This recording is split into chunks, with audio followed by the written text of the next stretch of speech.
ਵਾਹਿਗੁਰੂ ਜੀ ਕਾ ਖਾਲਸਾ ਵਾਹਿਗੁਰੂ ਜੀ ਕੀ ਫਤਿਹ। ਅਸਲਾਮ ਵਾਲੇਕਮ ਆਦਾਬ ਬਰਜ਼। ਮੈਂ ਹਾਂ ਤੁਹਾਡੀ ਹੋਸਟ ਨੀਲਮ ਕੌਰ ਤੇ ਮੈਂ TV84 ਦੇ ਸਾਰੇ ਦਰਸ਼ਕਾਂ ਤੇ ਸਰੋਤਿਆਂ ਨੂੰ ਜੀ ਆਇਆਂ ਕਹਿੰਦੀਆਂ ਪ੍ਰੋਗਰਾਮ ਸੱਚੋ ਸੱਚ ਵਿੱਚ, ਜਿਹੜੇ ਇਸ ਪ੍ਰੋਗਰਾਮ ਨਾਲ ਦੇਸ਼ਾਂ ਵਿਦੇਸ਼ਾਂ ਤੋਂ ਜੁੜ ਚੁੱਕੇ ਨੇ। ਖਾਲਸਾ ਅਫੇਅਰ ਸੈਂਟਰ ਦੇ ਸੰਚਾਲਕ ਡਾਕਟਰ ਅਮਰਜੀਤ ਸਿੰਘ ਜੀ ਰੋਜ਼ਾਨਾ ਤਰ੍ਹਾਂ ਸਟੂਡੀਓ ਵਿੱਚ ਮੇਰੇ ਨਾਲ ਸ਼ਾਮਲ ਨੇ।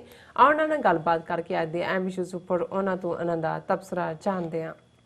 ਜੀ ਡਾਕਟਰ ਸਾਹਿਬ, ਵਾਹਿਗੁਰੂ ਜੀ ਕਾ ਖਾਲਸਾ ਵਾਹਿਗੁਰੂ ਜੀ ਕੀ ਫਤਿਹ। हाँ जी नीलम कौर जी, ਤੁਹਾਨੂੰ ਵੀ ਤੇ ਦੁਨੀਆ ਭਰ ਚ ਬੈਠੇ ਸਾਡੇ ਬਹੁਤ ਹੀ ਪਿਆਰੇ ਸਿਆਣੇ ਸੋਹਣੇ ਸੁਨੱਖੇ TV84 ਦੇ ਦਰਸ਼ਕਾਂ ਨੂੰ ਵੀ ਵਾਹਿਗੁਰੂ ਜੀ ਕਾ ਖਾਲਸਾ ਵਾਹਿਗੁਰੂ ਜੀ ਕੀ ਫਤਿਹ ਤੇ ਸਾਡੇ ਬਹੁਤ ਹੀ ਪਿਆਰੇ ਮੁਸਲਮਾਨ ਭੈਣਾਂ ਭਰਾਵਾਂ ਨੂੰ ਅਸਲਾਮ ਅਲੈਕੁਮ। ਜੀ ਡਾਕਟਰ ਸਾਹਿਬ, ਜੀ ਆਇਆਂ ਨੂੰ ਪ੍ਰੋਗਰਾਮ ਸੱਚੋ ਸੱਚ ਵਿੱਚ। ਬਹੁਤ ਸ਼ੁਕਰੀਆ ਜੀ ਡਾਕਟਰ ਸਾਹਿਬ, ਅੱਜ 11 ਨਵੰਬਰ 2020 28 ਕੱਤਕ ਨਾਨਕ ਸ਼ਾਹੀ ਸੰਮਤ 552 ਦਾ ਦਿਨ ਹੈ ਤੇ ਡਾਕਟਰ ਸਾਹਿਬ, ਪ੍ਰੋਗਰਾਮ ਸ਼ੁਰੂ ਕਰਨ ਤੋਂ ਪਹਿਲਾਂ ਅਸੀਂ ਆਪਣੇ ਦਰਸ਼ਕਾਂ ਤੇ ਸਰੋਤਿਆਂ ਨੂੰ ਹਮੇਸ਼ਾ ਤਰ੍ਹਾਂ ਦੱਸਿਓ ਵਿਊਅਰਸ, ਜੇ ਤੁਸੀਂ ਹੱਕ ਸੱਚ ਇਨਸਾਫ ਤੇ ਪੈਰਾ ਦਿੰਦਾ ਇੱਕੋ ਇੱਕ ਚੈਨਲ TV84 ਨੂੰ ਦੇਖਣਾ ਚਾਹੁੰਦੇ ਹੋ ਤਾਂ ਤੁਸੀਂ ਦੇਖ ਸਕਦੇ ਹੋ spectrum cable, RCN cable, Bell Fibe cable in Canada, roku, Jadoo box, ਸ਼ਾਵਾ, ਫੇਸਬੁੱਕ TV84 ਦੀ ਐਪ ਰਾਹੀਂ online streaming and IP box ਤੇ ਤੁਸੀਂ TV84 ਨੂੰ ਦੇਖ ਸਕਦੇ ਹੋ। ਵਿਊਅਰਸ, ਜੇ ਤੁਸੀਂ TV84 ਨਾਲ ਜਾਂ ਪ੍ਰੋਗਰਾਮ ਸੱਚੋ ਸੱਚ ਨਾਲ ਫੇਸਬੁੱਕ ਰਾਹੀਂ ਜੁੜੇ ਤੇ ਇਸ ਨੂੰ ਵੱਧ ਤੋਂ ਵੱਧ ਲਾਈਕ ਕਰੋ ਤੇ ਸ਼ੇਅਰ ਕਰੋ ਅਤੇ ਨਾਲ ਹੀ YouTube ਤੇ ਸਬਸਕ੍ਰਾਈਬ ਵੀ ਕਰੋ।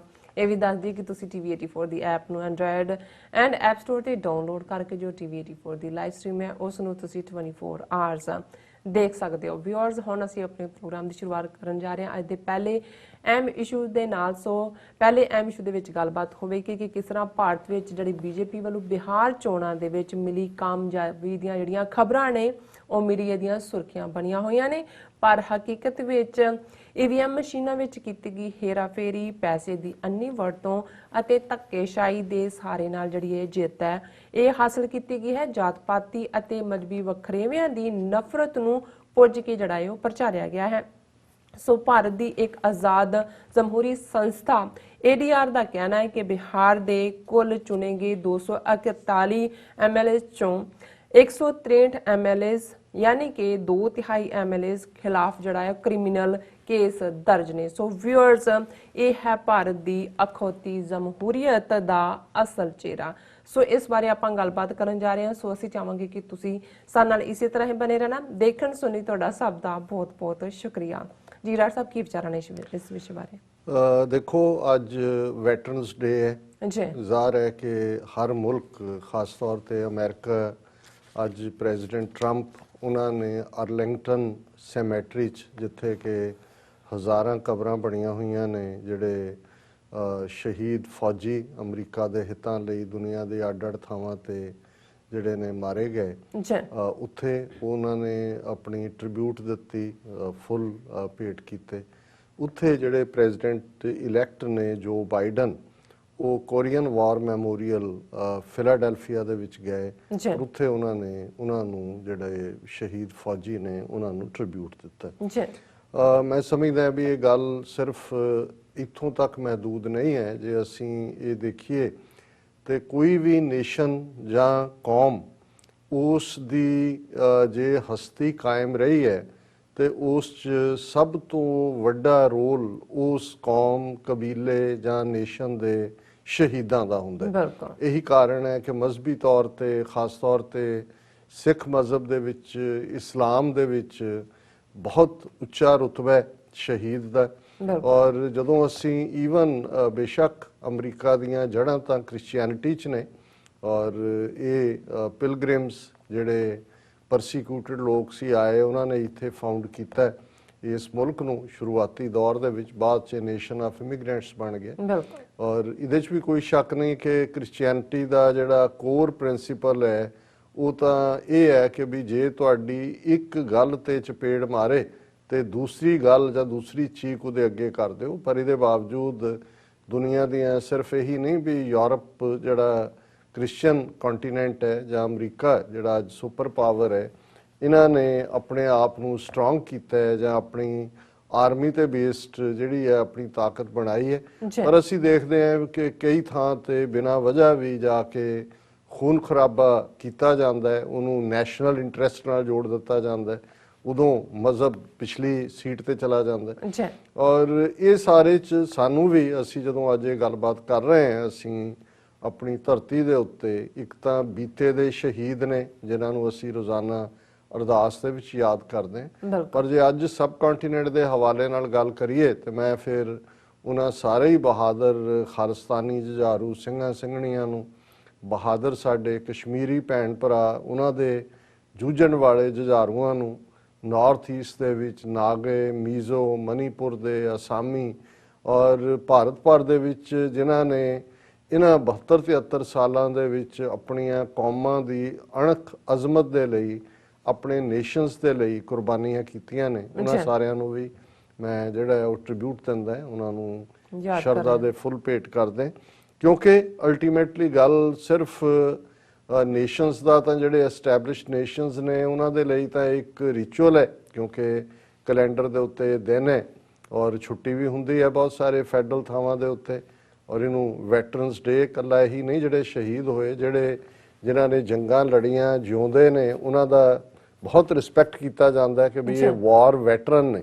ਕੋਈ ਕਹੇਗਾ ਹੁਣ ਲਾਸਟ ਦੀ ਡੈਥ ਹੋਈ ਹੈ ਜਿਹੜਾ ਸੈਕੰਡ ਵਰਲਡ ਵਾਰ ਦੇ ਵਿੱਚ ਵੀ ਜਿਹੜੇ ਲੜੇ ਸੀ, ਕਿਉਂਕਿ ਹੁਣ ਤਾਂ ਸੈਕੰਡ ਵਰਲਡ ਵਾਰ ਨੂੰ ਖਤਮ ਹੋਏ ਨੂੰ ਵੀ 75 ਸਾਲ ਹੋ ਗਏ, ਸੋ ਜਿਹੜਾ ਉਦੋਂ 20 ਸਾਲ ਦਾ ਸੀ ਹੁਣ 95 ਸਾਲ ਦਾ ਹੋ ਚੁੱਕਾ ਹੈ, ਸੋ ਉਹ ਤਾਂ ਬਹੁਤ ਰੇਅਰ ਨੇ, ਇੰਗਲੈਂਡ 'ਚ ਸ਼ਾਇਦ ਅਜੇ ਹੈ ਨੇ ਇੱਕ ਦੋ, ਲੇਕਿਨ ਉਹ ਵਾਰ ਵੈਟਰਨ ਨੇ। ਪਰ ਅਸੀਂ ਇਸ ਗੱਲ ਦਾ ਧਿਆਨ ਰੱਖੀਏ ਕਿ ਜਿਹੜੀਆਂ ਕੌਮਾਂ ਬਿਨਾਂ ਨੇਸ਼ਨ ਤੋਂ ਨੇ ਔਰ ਨੇਸ਼ਨ ਬਣਾਉਣਾ ਚਾਹੁੰਦੀਆਂ ਨੇ, ਉਹਨਾਂ ਦਾ ਰੁਤਬਾ ਜਿਹੜਾ, ਕਿਉਂਕਿ ਉਹਨਾਂ ਦੇ ਸਾਹਮਣੇ ਉਹਨਾਂ ਨੂੰ ਕੋਈ ਰੈਗੂਲਰ ਟ੍ਰਿਬਿਊਟ ਦੇਣ ਵਾਲਾ ਨਹੀਂ ਹੈ, ਬਹੁਤ ਸਾਰੇ ਤਾਂ ਉਹ ਨੇ, ਇੱਥੇ ਤਾਂ ਮਾਰਿਆ ਗਿਆ ਦੀ ਜਦੋਂ ਕੋਈ ਸੋਲਜਰ ਮਾਰਿਆ ਜਾਂਦਾ ਹੈ ਵਿਦ ਆਨਰ ਉਹਨੂੰ ਲਿਆਂਦਾ ਜਾਂਦਾ, ਉਹਦੀ ਡੈੱਡ ਬਾਡੀ ਨੂੰ ਝੰਡੇ 'ਚ ਲਪੇਟਿਆ ਜਾਂਦਾ ਹੈ, ਉਹਦੀ ਜਿਹੜੀ ਗ੍ਰੇਵ 'ਚ ਉਸ ਦਾ ਪੱਥਰ ਲੱਗਦਾ ਹੈ, ਉਹਨੂੰ ਸਲੂਟ ਕੀਤਾ ਜਾਂਦਾ ਪੂਰਾ ਫੌਜੀ ਸਨਮਾਨਾਂ ਦੇ ਨਾਲ।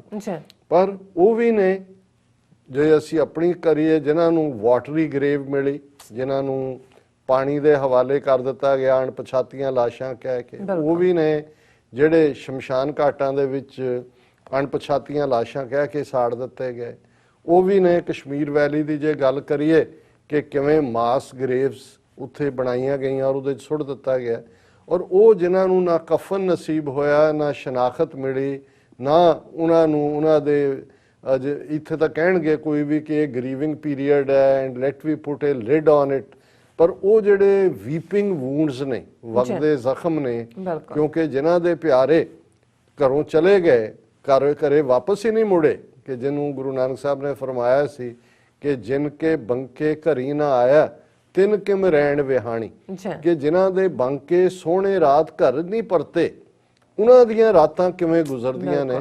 ਸੋ ਅਸੀਂ ਉਹਨਾਂ ਸਾਰਿਆਂ ਨੂੰ ਵੀ ਯਾਦ ਕਰੀਏ ਜਿੱਥੇ ਅਸੀਂ ਸੈਲੀਬ੍ਰੇਟ ਕਰਦੇ ਹਾਂ ਆਪਣੇ ਸੰਘਰਸ਼ ਦੇ ਜੁਝਾਰੂਆਂ ਨੂੰ, ਸਿੰਘਾਂ ਨੂੰ, ਔਰ ਉਹ ਵੈਟਰਨ ਸਾਡੇ, ਉਹ ਭਾਈ ਜਗਤਾਰ ਸਿੰਘ ਹਵਾਰਾ ਹੋਣ ਜਿਹੜੇ ਤਿਹਾੜ ਜੇਲ੍ਹ ਦੇ ਵਿੱਚ ਬੀੜੀਆਂ ਦੇ ਵਿੱਚ ਜਕੜੇ ਹੋਏ, ਫਿਰ ਵੀ ਖਾਲਿਸਤਾਨ ਜ਼ਿੰਦਾਬਾਦ ਦੇ ਤਰਾਨੇ ਗਾਉਂਦੇ ਨੇ। ਅੱਜ ਵੈਸੇ 11 ਨਵੰਬਰ ਦਾ ਦਿਨ ਥੱਪੜ ਦਿਨ ਵੀ ਹੈ, ਕਿਉਂਕਿ ਇਹੀ ਇੱਕ ਨਿਸ਼ਾਂਤ ਸ਼ਰਮਾ ਨਾਂ ਦਾ ਹਿੰਦੂਤਵੀ ਜਿਹਨੇ ਪੁਲਿਸ ਘੇਰੇ ਦੇ ਵਿੱਚ ਆ ਕੇ ਭਾਈ ਜਗਤਾਰ ਸਿੰਘ ਹਵਾਰਾ ਜਿਹੜੇ ਕਿ ਪੇਸ਼ੀ ਦੇ ਲਈ ਲਿਜਾਏ ਜਾ ਰਹੇ ਸੀ, ਉਹਨਾਂ ਦੇ ਥੱਪੜ ਮਾਰਨ ਦੀ ਕੋਸ਼ਿਸ਼ ਕੀਤੀ, ਤਾਂ ਉਹਨਾਂ ਨੇ ਕਿਵੇਂ ਪੁਲਿਸ ਤੋਂ ਛੁੱਟ ਕੇ ਜਿਵੇਂ ਇੱਕ ਉਹਦੇ ਥੱਪੜ ਜੜਿਆ, ਉਹ ਬੇਹੋਸ਼ ਹੋ ਕੇ ਥੱਲੇ ਡਿੱਗਿਆ ਹੋਇਆ ਸੀ। ਬਹੁਤ ਸਾਰੇ ਸੋਸ਼ਲ ਮੀਡੀਆ ਤੇ ਅੱਜ ਥੱਪੜ ਦਿਵਸ ਵੀ ਜਿਹੜਾ ਉਹਨੂੰ ਸੈਲੀਬ੍ਰੇਟ ਕੀਤਾ ਜਾ ਰਿਹਾ, ਪਰ ਮੈਂ ਉਹਨਾਂ ਸਾਰੇ ਹੀ ਆਪਣੇ ਬਹਾਦਰ ਜੁਝਾਰੂ ਸਿੰਘਾਂ ਸਿੰਘਣੀਆਂ ਨੂੰ, ਉਹ ਤਿਹਾੜ ਜੇਲ੍ਹ ਹੋਏ, ਨਾਭੇ ਦੀ ਜੇਲ੍ਹ ਹੋਏ, ਪਟਿਆਲੇ ਦੀ ਹੋਏ, ਭਾਰਤ ਦੀਆਂ ਹੋਰ ਜੇਲ੍ਹਾਂ ਦੇ ਵਿੱਚ ਵੀ ਜਿਹੜੇ ਕਈ ਸਾਲਾਂ ਤੋਂ ਜਿਹੜੇ ਉਮਰ ਕੈਦ 14 ਸਾਲ ਕਹਿਣ ਵਾਲੇ ਵੀ ਅੱਜ ਕਿੰਨਾ ਵਕਤ ਬੀਤ ਚੁੱਕਾ, ਉਹਨਾਂ ਸਾਰਿਆਂ ਨੂੰ ਵੀ ਅਸੀਂ ਆਪਣੀਆਂ ਯਾਦਾਂ 'ਚ ਲਿਆਈਏ। ਔਰ ਖਾਸ ਤੌਰ ਤੇ ਜਿਵੇਂ ਜਦੋਂ ਅਸੀਂ ਅਰਲਿੰਗਟਨ ਸੈਮੇਟਰੀ ਦੀ ਗੱਲ ਕਰਦੇ ਹਾਂ, ਉਹਦੇ 'ਚ ਇੱਕ ਕਬਰ ਹੈ ਜਿਸ ਨੂੰ ਸਭ ਤੋਂ ਜ਼ਿਆਦਾ ਜਿਹੜਾ ਹੈ ਉਹ ਰਿਸਪੈਕਟ ਵੀ ਦਿੱਤਾ ਜਾਂਦਾ ਹੈ, ਤੇ ਉਹ ਹੈ grave of N unknown soldier.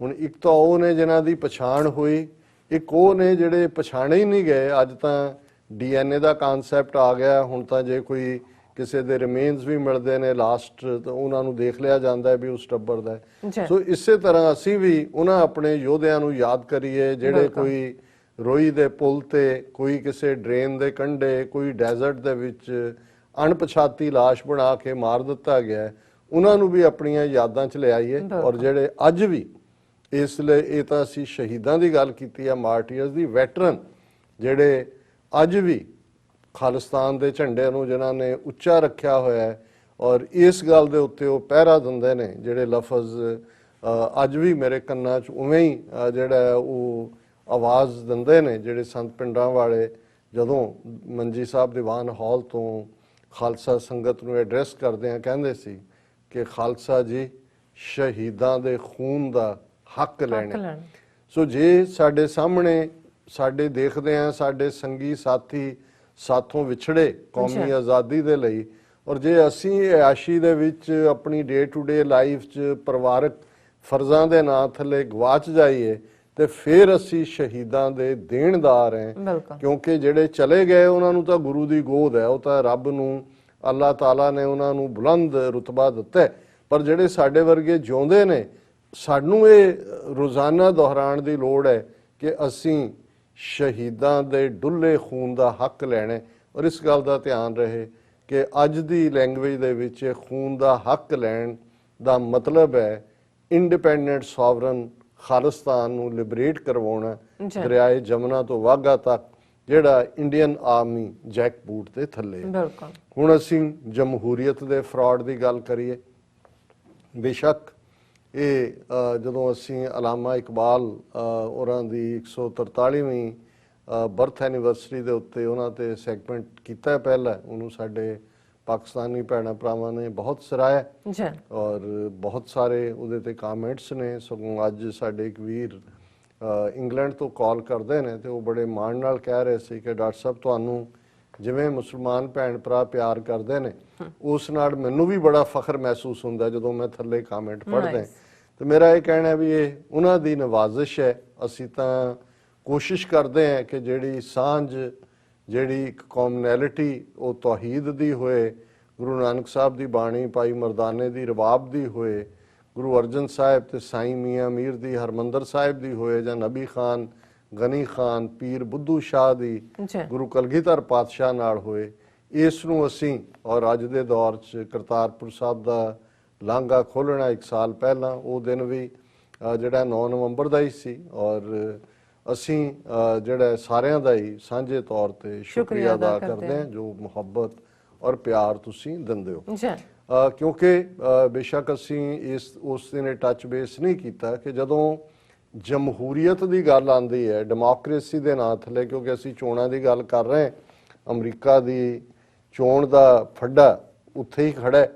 President Trump ਇਨਕਾਰੀ ਨੇ ਕਿ ਵੀ ਬਿਲਕੁਲ ਇਹ ਫਰਾਡ ਹੈ ਔਰ ਮੈਂ ਨਹੀਂ ਮੰਨਦਾ। ਔਰ ਜਾਰਜੀਆ ਸਟੇਟ ਜਿੱਥੇ 14,000 ਵੋਟਾਂ ਦੇ ਫਰਕ ਨਾਲ ਜਿਹੜਾ ਉਹ ਬਾਈਡਨ ਨੂੰ ਡਿਕਲੇਅਰ ਕੀਤਾ ਗਿਆ ਸੀ, ਉੱਥੇ ਉਹਨਾਂ ਦੇ ਕੋਰਟ ਨੇ ਕਿਹਾ ਕਿ ਹੁਣ ਸਾਰੀਆਂ ਹੀ ਵੋਟਾਂ ਜਿਹੜੀਆਂ ਨੇ ਉਹ ਬਾਈ ਹੈਂਡ ਗਿਣੀਆਂ ਜਾਣਗੀਆਂ, ਉਸ ਦੀ ਗਿਣਤੀ ਹੋਏਗੀ। ਔਰ ਅਲਾਸਕਾ ਉਹ ਪ੍ਰੈਜ਼ੀਡੈਂਟ ਟਰੰਪ ਦੇ ਹੱਕ 'ਚ ਗਿਆ, ਸ਼ਾਇਦ 3 ਵੋਟਾਂ ਨੇ ਅਲਾਸਕਾ ਦੀਆਂ, ਪਰ ਉਹਦੇ ਨਾਲ ਮੇਨ ਰਿਜ਼ਲਟ ਨੂੰ ਫਰਕ ਨਹੀਂ ਪੈਂਦਾ। ਪਰ ਜੇ ਮੇਨ ਨੂੰ ਟਰੰਪ ਸਾਹਿਬ ਮੰਨਣ ਤਾਂ ਹੈ, ਹਾਲਾਂਕਿ 500 ਦੇ ਕਰੀਬ ਫੈਡਰਲ ਏਜੰਸੀਆਂ ਦੀ ਟੀਮ ਜਿਹੜੀ ਹੈ ਉਹ ਪ੍ਰੈਜ਼ੀਡੈਂਟ ਇਲੈਕਟ ਨੇ ਬਾਈਡਨ ਔਰ ਕਮਲਾ ਹੈਰਿਸ ਉਹਨਾਂ ਨੂੰ ਬਰੀਫਿੰਗ ਦੇ ਰਹੇ ਨੇ, ਕਿਉਂਕਿ ਇਹ ਵੀ ਅਮਰੀਕਾ ਦੀ ਇੱਕ ਖੂਬਸੂਰਤੀ ਹੈ ਸਿਸਟਮ ਦੀ ਕਿ ਜੇ 3 ਨਵੰਬਰ ਨੂੰ ਪ੍ਰੈਜ਼ੀਡੈਂਸ਼ੀਅਲ ਇਲੈਕਸ਼ਨ ਹੁੰਦੀ ਹੈ, 21 ਜਨਵਰੀ ਨੂੰ ਜਿਹੜਾ ਉਹਨੇ ਐਗਜ਼ਿਸਟਿੰਗ ਜਿਹੜਾ ਪ੍ਰੈਜ਼ੀਡੈਂਟ ਹੈ ਉਹਨੇ ਜਾਣਾ ਹੁੰਦਾ, ਜਹਾਜ਼ ਉੱਡਦਾ ਉਹ, ਔਰ ਇਹ 3 ਮਹੀਨੇ ਦੇ ਟਾਈਮ ਨੂੰ ਉਹਨਾਂ ਨੇ ਰੱਖਿਆ ਹੋਇਆ ਤਾਂ ਕਿ ਉਹਨਾਂ ਨੂੰ ਪ੍ਰੋਪਰ ਹਰ ਜਿਹੜੀ ਫੈਡਰਲ ਏਜੰਸੀ ਹੈ ਉਹਦੀ ਬਰੀਫਿੰਗ ਹੋਏ, ਤਾਂ ਕਿ ਜਦੋਂ 21 ਜਨਵਰੀ ਨੂੰ ਨਵੀਂ ਟੀਮ ਨੇ ਆਣਾ ਆਲਰੇਡੀ ਉਹਨਾਂ ਨੂੰ ਪਤਾ ਹੋਏ ਕਿ ਕਿਸ ਲੈਵਲ ਤੇ ਕਿਸ ਸਿਸਟਮ 'ਚ ਕੀ ਚੱਲ ਰਿਹਾ। ਹਾਲਾਂ ਪ੍ਰੈਜ਼ੀਡੈਂਟ ਟਰੰਪ ਦੇ ਵਾਈਟ ਹਾਊਸ ਵੱਲੋਂ ਕੋਈ ਬਹੁਤੀ ਕੋਆਪਰੇਸ਼ਨ ਨਹੀਂ ਰਹੀ, ਪਰ ਇੱਥੇ ਜਿਹੜੀਆਂ ਏਜੰਸੀਆਂ ਡਿਫਰੈਂਟ ਨੇ ਫੈਡਰਲ, ਉਹ ਆਪਣਾ ਕੰਮ ਕਰਦੀਆਂ। ਔਰ ਇਸ ਸਾਰੇ ਦੇ ਨਾਲ ਨਾਲ ਜਿਹੜੀ ਸਾਰੀ ਕਸ਼ੀਦਗੀ ਹੈ ਉੱਥੋਂ ਮਾਹੌਲ ਦੇ ਵਿੱਚ ਜੇ ਬਣੀ ਹੋਈ ਹੈ, ਉਸ ਦੇ ਉੱਤੇ ਅਸੀਂ ਅੱਜ ਬਹੁਤੀ ਗੱਲ ਨਹੀਂ ਕਰਾਂਗੇ। ਭਾਰਤ ਦੇ ਹਵਾਲੇ ਨਾਲ ਬਿਹਾਰ ਦੇ ਚੋਣ ਨਤੀਜੇ ਸਾਹਮਣੇ ਆਏ ਨੇ ਔਰ ਇਸ ਤੋਂ ਇਲਾਵਾ ਮੱਧ ਪ੍ਰਦੇਸ਼ ਦੇ ਵਿੱਚ, ਹਰਿਆਣੇ ਦੇ ਵਿੱਚ ਜਿਹੜੀਆਂ ਨੇ ਬਾਈ ਇਲੈਕਸ਼ਨਸ ਉਹਨਾਂ ਦੇ ਨਤੀਜੇ ਆਏ ਨੇ ਸਾਹਮਣੇ। ਉਹਦੀ ਵੀ ਗੱਲ ਕਰਨ ਤੋਂ ਪਹਿਲਾਂ ਮੈਂ ਪਾਸਿੰਗ ਦੇ ਵਿੱਚ ਜਮਹੂਰੀਅਤ ਦੀ ਗੱਲ ਅਲਾਮਾ ਇਕਬਾਲ ਦੇ ਹਵਾਲੇ ਨਾਲ, ਕਿਉਂਕਿ ਉਹਨਾਂ ਨੇ ਵੀ, ਔਰ ਇਸ ਗੱਲ ਨੂੰ ਵੈਸੇ ਜੇ ਜਮਹੂਰੀਅਤ ਦਾ ਜਾਂ ਡੈਮੋਕ੍ਰੇਸੀ ਦਾ ਕੋਈ ਪਹਿਲਾ ਸ਼ਹੀਦ ਕਹਿਣਾ ਹੋਏ ਤਾਂ ਉਹ ਸੁਕਰਾਤ ਹੈ, ਜਿਹਨੂੰ ਸੋਕਰੇਟੀਜ਼ ਜਿਹੜਾ ਉਹ ਕਰਕੇ ਪੁਕਾਰਿਆ ਜਾਂਦਾ ਹੈ। ਔਰ ਸੁਕਰਾਤ। ਇਹਦੇ 'ਚ ਇਸ ਗੱਲ ਦਾ ਧਿਆਨ ਰਹੇ ਕਿ ਜਿਹੜਾ ਜਮਹੂਰੀਅਤ ਦੇ ਜਨਮ ਦੀ ਸਭ ਤੋਂ ਪੁਰਾਣੀ ਥਾਂ ਕਹੀ ਜਾਂਦੀ ਹੈ ਉਹ ਵੀ ਗ੍ਰੀਸ, ਜਿਹੜਾ ਅੱਜ ਦਾ ਯੂਨਾਨ ਪੁਰਾਣੇ ਪੀਰੀਅਡ 'ਚ ਉਹਦੇ ਲਈ ਇਸਤੇਮਾਲ ਹੁੰਦਾ, ਔਰ ਏਥਨਸ, ਕਿ ਉੱਥੇ ਨਿੱਕੇ ਨਿੱਕੇ ਜਿਹੜੇ ਸ਼ਹਿਰ ਔਰ ਜਿਹੜੇ ਕਸਬੇ ਵੀ ਸਨ ਉਹ ਹਰ ਫੈਸਲਾ ਜਮਹੂਰੀਅਤ ਦੇ ਅੰਦਾਜ਼ ਨਾਲ ਕਰਦੇ ਸਨ।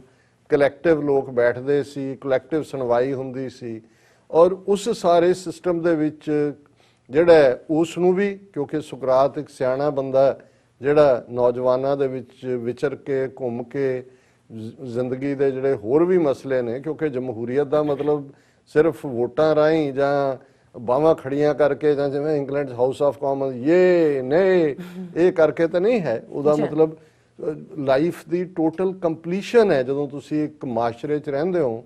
ਔਰ ਮੈਂ 2 ਦਿਨ ਪਹਿਲਾਂ ਇੱਕ ਸਮਾਗਮ ਦੇ ਵਿੱਚ ਗੱਲਬਾਤ ਕਰ ਰਿਹਾ ਸੀ ਆਪਣੇ ਇੱਕ ਬੇਟੇ ਨਾਲ ਹੀ, ਕਿ ਬਈ ਉਹਨਾਂ ਨੇ ਪੁੱਛਿਆ ਕਿ ਬਈ ਇਹ ਕੀ ਹੈ। ਮੈਂ ਕਿਹਾ ਵੀ ਜਦੋਂ ਅਸੀਂ ਪੁਰਾਣੇ ਈਵਨ ਆਪਣੇ ਪੇਂਡੂ ਸਮਾਜ ਦੀ ਗੱਲ ਕਰਦੇ ਹਾਂ, ਜਦੋਂ ਅਜੇ ਬਾਹਰਲੇ ਹਮਲਾਵਰ ਜਾਂ ਕਲੋਨੀਅਲ ਸਿਸਟਮ ਵਰਸਟ ਫਾਰਮ 'ਚ ਨਹੀਂ ਸੀ ਆਇਆ, ਤੇ ਜਿਹੜੇ ਪਿੰਡ ਨੇ ਇਹ ਇੰਡੀਪੈਂਡੈਂਟ ਯੂਨਿਟਸ ਸਨ। ਉਹਦੇ ਲਈ ਬਹੁਤ ਘੱਟ ਉਹਨਾਂ ਨੂੰ ਲੋੜ ਸੀ, ਉਹ ਬਾਹਰ ਤੇ ਡਿਪੈਂਡੈਂਟ ਨਹੀਂ ਸੀ। ਔਰ ਉਸ ਸਾਰੇ ਦਾ ਧੁਰਾ ਜਿਹੜਾ ਉਹ ਕਿਸਾਨ ਸੀ ਜਾਂ ਜੱਟ ਸੀ, ਜਿਹਦੇ ਕੋਲ ਜ਼ਿਮੀਂਦਾਰ ਸੀ, ਜਿਹੜਾ ਜ਼ਮੀਨ ਦਾ, ਕਿਉਂਕਿ ਜੇ ਪਿੰਡ ਦੇ ਜਿਹੜੀਆਂ ਲੋੜਾਂ ਨੇ ਪਿੰਡ ਵਾਸੀਆਂ ਦੀਆਂ, ਉਹ ਭਾਵੇਂ ਘਰਾਂ ਦੇ ਵਿੱਚ ਕੱਪੜਾ ਉਹਨਾਂ ਨੇ ਖੇਸ ਵੀ ਬੁਣ ਲੈਣੇ ਨੇ, ਚਾਦਰਾਂ ਵੀ ਹੈ, ਔਰ ਉਸ ਕਿਸਮ ਦਾ ਵੀ ਕਰ ਲੈਣਾ। ਈਵਨ ਜਦੋਂ ਸਿਲਾਈ ਮਸ਼ੀਨ ਨਹੀਂ ਵੀ ਆਈ ਸੀ ਉਸ ਜ਼ਮਾਨੇ 'ਚ ਵੀ ਜਿਹੜਾ ਹੈ ਉਹ ਸੂਈ ਧਾਗਾ ਤਾਂ ਬਹੁਤ ਪੁਰਾਣਾ ਜਾਂਦਾ ਹੈ। ਔਰ ਇਹਦੇ ਨਾਲ ਜੁੜਿਆ ਹੋਇਆ ਫਿਰ ਅਸੀਂ ਦੇਖਦੇ ਹਾਂ ਕਿ ਜਿੰਨੇ ਵੀ ਨਿੱਕੇ ਨਿੱਕੇ ਨੇ, ਨਾਈ ਹੈ, ਜੁਲਾਹ ਹੈ, ਲੋਹਾਰ ਹੈ, ਤਰਖਾਣ ਹੈ, ਘੁਮਿਆਰ ਹੈ, ਹੁਣ ਇਹਨਾਂ ਸਾਰਿਆਂ ਦਾ ਧੁਰਾ ਜਿਹੜਾ ਅਲਟੀਮੇਟਲੀ, ਕਿਉਂਕਿ ਜੀਵਨ ਲੋੜਾਂ ਤੁਹਾਡੀਆਂ ਡਿਪੈਂਡ ਕਰਦੀਆਂ ਨੇ ਅਲਟੀਮੇਟਲੀ 2 ਵੇਲੇ ਦਾ ਅਨਾਜ ਤੁਹਾਡੇ ਨਾਲ ਜੁੜਿਆ ਹੋਇਆ।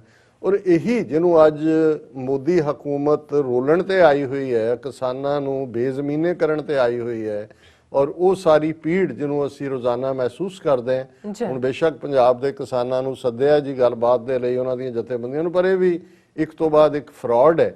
ਕਦੇ ਇਹੀ ਕੱਲਾ ਅੰਨਦਾਤਾ ਨਹੀਂ, ਇਹ ਤਾਂ ਸਰਵਾਈਵਿੰਗ ਤੁਹਾਡਾ ਸੈਂਟਰਲ ਐਕਸਲ ਹੈ, ਜਿਹਦੇ ਨਾਲ ਸਾਰਾ ਮਾਸ਼ਰਾ ਜੁੜਿਆ ਹੋਇਆ, ਸਾਰੀ ਇਕਨੋਮੀ ਜੁੜੀ ਹੋਈ ਸੀ। ਕਿਉਂਕਿ ਜੇ ਵੇਲੇ ਸਿਰ ਮੀਂਹ ਪੈਂਦੇ ਸੀ, ਪ੍ਰੋਡਿਊਸ ਹੋਇਆ ਕਣਕ ਹੈ, ਔਰ ਦੋ ਮੌਸਮੀ ਫਸਲਾਂ ਹੁੰਦੀਆਂ ਸੀ, ਹੁਣ ਤਾਂ 3-3 4-4 ਤੇ ਗੱਲ ਆ ਗਈ। ਹੁਣ ਉਹਦੇ ਥੱਲੇ ਹੀ ਜਦੋਂ ਫਸਲ ਪੱਕ ਗਈ, ਉਸ ਦੀ ਹਾਰਵੈਸਟਿੰਗ ਹੋ ਗਈ, ਸੇਫਲੀ ਘਰ ਆ ਗਈ, ਫਿਰ ਉਹਦੇ ਚੋਂ ਹੀ ਸ਼ੇਅਰ ਹੋ ਰਿਹਾ, ਨਾਈ ਨੂੰ ਵੀ ਮਿਲ ਰਿਹਾ, ਜੁਲਾਹੇ ਨੂੰ ਵੀ ਮਿਲ ਰਿਹਾ, ਘੁਮਿਆਰ ਨੂੰ ਵੀ ਮਿਲ ਰਿਹਾ, ਤਰਖਾਣ ਨੂੰ ਵੀ ਮਿਲ ਰਿਹਾ, ਲੋਹਾਰ ਨੂੰ ਵੀ ਮਿਲ ਰਿਹਾ, ਔਰ ਉਹ ਉਹਦੇ ਸਾਲ ਦੇ ਦਾਣੇ ਨੇ ਜੋ ਬਚ ਆ ਗਿਆ ਉਹ ਕਿਸਾਨ ਦੇ ਲਈ ਹੈ। ਪਰ ਇਸ ਦੇ ਉੱਤੇ ਕੋਈ ਦੋ ਰਾਵਾਂ ਨਹੀਂ ਸੀ ਕਿ ਸਾਰਾ ਕੁਝ ਅਲਟੀਮੇਟਲੀ ਤੁਹਾਡਾ ਜੁੜਿਆ ਹੋਇਆ ਹੈ ਖੇਤੀਬਾੜੀ ਦੇ ਨਾਲ, ਔਰ ਬਾਕੀ ਵੀ ਜਿਹੜੇ ਸੀ ਉਸ ਯੂਨਿਟ ਨੂੰ ਥੋੜੀ ਬਹੁਤ ਚੀਜ਼ ਦੀ ਕੋਈ ਬਾਹਰੋਂ ਲੋੜ ਹੁੰਦੀ, ਇਸ ਲਈ ਕੋਈ ਰੁਪਏ ਦਾ ਚਲਣ ਹੀ ਨਹੀਂ ਸੀ ਬਹੁਤ ਜ਼ਿਆਦਾ। ਔਰ ਈਵਨ ਜਿਹੜੀਆਂ ਸਰਕਾਰਾਂ ਜਾਂ ਹਕੂਮਤਾਂ ਜਾਂ ਜਿਹੜੇ ਹਾਕਮ ਵੀ ਆਉਂਦੇ ਸੀ ਉਹ ਕਿਸਾਨ ਤੋਂ ਹੀ ਹੈ ਕਿ ਜੀ ਅੱਧ ਦੇ ਦਿਓ ਸਾਨੂੰ, ਟੈਕਸ ਵੀ ਉਹੀ ਹੈ, ਉਹੀ ਉਹਨਾਂ ਦਾ ਗੱਲਾ ਵੀ ਬਣਦਾ ਸੀ, ਔਰ ਉਹੀ ਜਿਹੜਾ ਉਹਨਾਂ ਦੀ ਸਾਰੀ ਸਟੇਬਿਲਿਟੀ ਵੀ ਸੀ। ਸੋ ਕੁੱਲ ਮਿਲਾ ਕੇ ਜਿਹਨੂੰ ਅਸੀਂ ਸ਼ਹਿਰੀਕਰਨ ਕਹਿੰਦੇ ਹਾਂ ਜਾਂ ਅਦਰ ਵੇ ਵੀ, ਮੈਂ ਈਵਨ ਦੇਖਦਾ ਅੰਮ੍ਰਿਤਸਰ ਦੇ ਹਵਾਲੇ ਨਾਲ ਵੀ ਮੈਂ ਗੱਲ ਉਸ ਵੀਰ ਨਾਲ ਕਰ ਰਿਹਾ ਸੀ, ਮੈਂ ਕਿਹਾ 400 ਸਾਲ ਪਹਿਲਾਂ ਅੰਮ੍ਰਿਤਸਰ ਦਾ ਸ਼ਹਿਰ ਚੌਥੇ ਪਾਤਸ਼ਾਹ ਗੁਰੂ ਰਾਮਦਾਸ ਵਸਾਉਂਦੇ ਨੇ। ਮੈਂ ਕਿਹਾ ਤੁਸੀਂ ਅੱਜ ਵੀ ਅੰਮ੍ਰਿਤਸਰ ਜਾਓ, ਤੁਹਾਨੂੰ ਲੱਗੇਗਾ ਕਿ ਉਸ ਪੀਰੀਅਡ 'ਚ ਵੀ 52 ਡਿਫਰੈਂਟ ਕਿੱਤੇ, ਡਿਫਰੈਂਟ ਪ੍ਰੋਫੈਸ਼ਨਸ ਦੇ ਲੋਕ ਗੁਰੂ ਸਾਹਿਬ ਨੇ ਬੁਲਾਏ ਔਰ ਉਹਨਾਂ ਨੂੰ ਕਿਹਾ ਕਿ ਭਾਈ ਤੁਸੀਂ ਇੱਥੇ ਸੈਟਲ ਹੋ, ਆਪਣਾ ਕਾਰੋਬਾਰ। ਹੁਣ ਤੁਸੀਂ ਤੁਹਾਨੂੰ ਇੱਕੋ ਇੱਕ ਸ਼ਹਿਰ ਯੂਨੀਕ ਅੰਮ੍ਰਿਤਸਰ ਮਿਲੇਗਾ ਜਿਹੜਾ ਜਿੱਥੇ ਜੇ ਤੁਸੀਂ ਬਾਜ਼ਾਰ ਪਾਪੜਾਂ ਦਾ ਬਾਜ਼ਾਰ ਹੈ ਤੇ ਦਰਜਨਾਂ ਦੁਕਾਨਾਂ ਪਾਪੜਾਂ ਦੀਆਂ ਹੀ ਨੇ, ਕੱਪੜਾ ਹੈ ਤੇ ਕੱਪੜੇ ਦੀਆਂ ਹੀ ਨੇ, ਇਸੇ ਤਰੀਕੇ ਦੇ ਨਾਲ ਹਰ ਚੀਜ਼, ਭਾਂਡਿਆਂ ਦੀ, ਹਰ ਚੀਜ਼ ਦੀ ਡਿਫਰੈਂਟ। ਔਰ ਉੱਥੇ ਕੋਈ ਸ਼ਾਪ ਇੰਸਪੈਕਟਰ ਨਹੀਂ ਸੀ ਜਿਹੜਾ ਕੰਪੀਟੀਸ਼ਨ ਵੀ ਹੈ ਕਿਉਂਕਿ ਕੁਆਲਿਟੀ ਹੈ। ਜੇ ਤੁਸੀਂ ਔਰ ਉਸ ਵੇਲੇ ਲਦਾਖ ਅੰਮ੍ਰਿਤਸਰ ਰਾਊਟ ਵਿਦਨ 200-250 ਸਾਲ ਬਾਅਦ ਅੰਮ੍ਰਿਤਸਰ ਦੇ ਹੋਣ ਚਾਣ ਦੇ ਸਿੱਖ ਰਾਜ ਦੇ ਵੇਲੇ ਸੈਂਟਰਲ ਟ੍ਰੇਡ ਰਾਊਟ ਸੀ। ਹੁਣ ਔਰ ਇਹੀ ਨਹੀਂ ਹੈ, ਈਵਨ ਜੇ ਅਸੀਂ ਬੇਸ਼ੱਕ ਮੁਗਲ ਪੀਰੀਅਡ ਨੂੰ, ਉਹਨਾਂ ਦੀ ਜਿਹੜੀ ਟਿਰਨੀ ਵਾਲਾ ਪਾਰਟ ਹੈ ਉਹਨਾਂ ਦੇ ਨਾਲ ਜੋੜ ਕੇ ਬਹੁਤ ਵਾਰੀ ਡਿਫਾਈਨ ਕੀਤਾ ਜਾਂਦਾ ਹੈ। ਪਰ ਕੁੱਲ ਮਿਲਾ ਕੇ ਜਿਹੜੀ ਈਵਨ ਪ੍ਰੋਗਰੈਸ ਵੀ ਹੁੰਦੀ ਹੈ ਉਸ ਸੁਸਾਇਟੀ, ਜਦੋਂ ਕਿ ਇੱਕ ਸਟੇਜ ਦੇ ਉੱਤੇ ਮੁਗਲ ਇੰਡੀਆ ਦੇ ਵੇਲੇ ਜਿੰਨੀ ਭਾਰਤ ਦੀ ਟ੍ਰੇਡ ਸੀ ਉਸ ਵੇਲੇ ਈਵਨ ਬਾਹਰ ਵੀ, ਉਹ ਲਗਭਗ ਦੁਨੀਆ ਦੀ ਟ੍ਰੇਡ ਦਾ 19-20% ਦੇ ਨੇੜੇ ਤੇੜੇ ਸੀ। ਸੋ ਕੁੱਲ ਮਿਲਾ ਕੇ ਇਹ ਜਿਹੜਾ ਜਮਹੂਰੀਅਤ ਦੇ ਨਾਂ ਥੱਲੇ ਜਾਂ ਡੈਮੋਕ੍ਰੇਸੀ ਦਾ ਜਿਹਨੂੰ ਮੈਂ ਕਿਹਾ ਵੀ ਸੁਕਰਾਤ, ਜੇ ਜਮਹੂਰੀਅਤ ਦਾ ਜਨਮ ਐਥਨਸ 'ਚ ਹੁੰਦਾ ਹੈ ਤਾਂ ਉਹਨਾਂ ਦਾ ਪਹਿਲਾ ਸ਼ਹੀਦ ਵੀ ਸੁਕਰਾਤ ਹੈ, ਕਿਉਂਕਿ ਅਲਟੀਮੇਟਲੀ ਉਹੀ ਮੌਬ।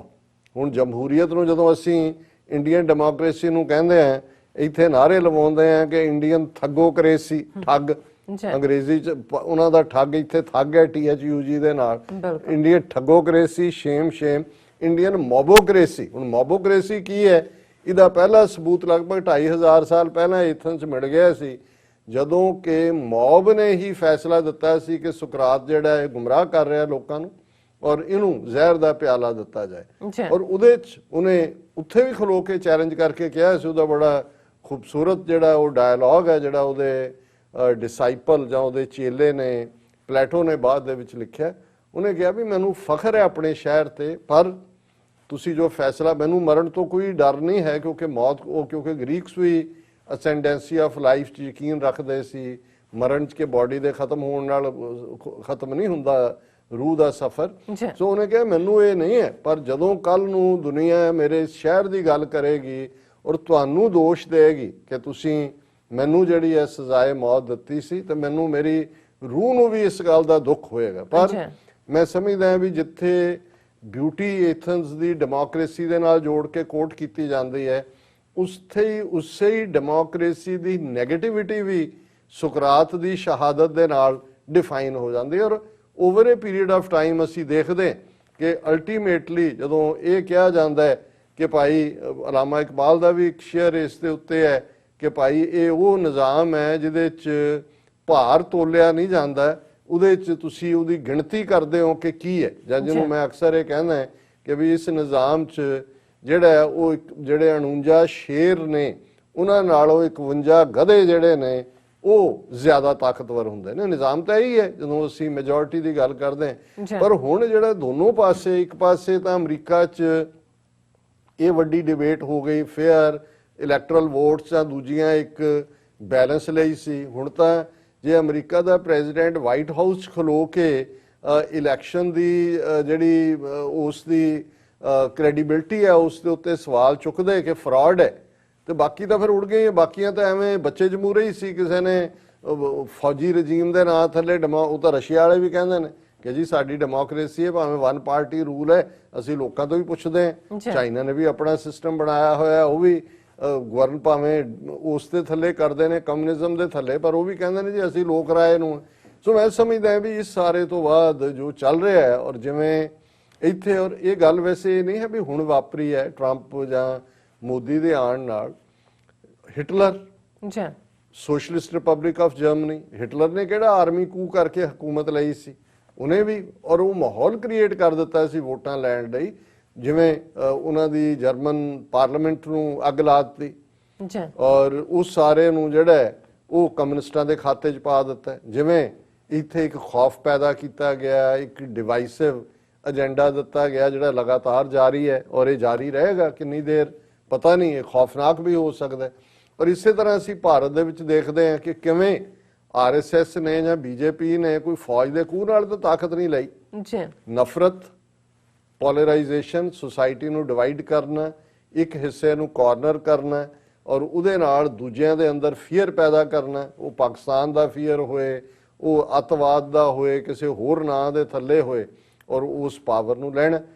ਹੁਣ ਜਦੋਂ ਇਸ ਕਿਸਮ ਦੇ ਜਿਹੜੇ ਕਰੈਕਟਰ ਨੇ ਉਹ ਪਾਵਰ ਹਥਿਆਣਗੇ ਤੇ ਜਿਹੜੇ ਉਹਨਾਂ ਦੀ ਬਰਾਤ ਚਾਹਣਗੇ, ਜਿਹੜੇ ਦੂਲਾ ਬਣ ਕੇ ਆ ਕੇ ਪਾਰਲੀਮੈਂਟ ਜਾਂ ਅਸੈਂਬਲੀ ਦੇ ਅੰਦਰ ਬੈਠਦੇ ਨੇ, ਉਹ ਫਿਰ ਸੰਤ ਜਾਂ ਭਲੇ ਲੋਕ ਤੇ ਨਹੀਂ ਹੋਣੇ, ਉਹ ਨੋਬਲ ਤੇ ਨਹੀਂ ਹੋਣੇ, ਫਕੀਰ ਤਾਂ ਨਹੀਂ ਹੋਣੇ। ਕਿਉਂਕਿ ਜਿਵੇਂ ਇਹ ਹੁੰਦਾ ਹੈ ਕਿ ਭਾਈ ਬਦਮਾਸ਼ਾਂ ਦੇ ਯਾਰ ਵੀ ਬਦਮਾਸ਼। ਸੋ ਇਹ ਜਿਹੜੇ ਸਾਰੇ ਇਸ ਕਿਸਮ ਦੀਆਂ ਕਾਰਵਾਈਆਂ ਕਰਨ ਵਾਲੇ ਨੇ ਉਸ ਕਿਸਮ ਦੇ ਹੀ ਲੋਕ ਹੁੰਦੇ ਨੇ। ਔਰ ਬਿਹਾਰ ਦੀਆਂ ਚੋਣਾਂ, ਜਿੱਥੇ ਕਿ ਮੈਨੂੰ ਕੋਈ ਇਹਦੇ 'ਚ ਦੋ ਰਾਵਾਂ ਨਹੀਂ ਨੇ ਕਿ ਜਦੋਂ ਦਾ EVM ਮਸ਼ੀਨਾਂ ਦਾ ਸਿਸਟਮ ਇਹਨਾਂ ਨੇ ਸ਼ੁਰੂ ਕੀਤਾ, ਉਹਦੇ 'ਚ ਕਿਉਂਕਿ ਮੈਨ ਮੇਡ ਹੈ, ਉਹਦਾ ਕੋਡ ਹੈ, ਕੋਈ ਤਾਂ ਉਹਨੂੰ ਕੰਟਰੋਲ ਕਰਦਾ ਹੈ।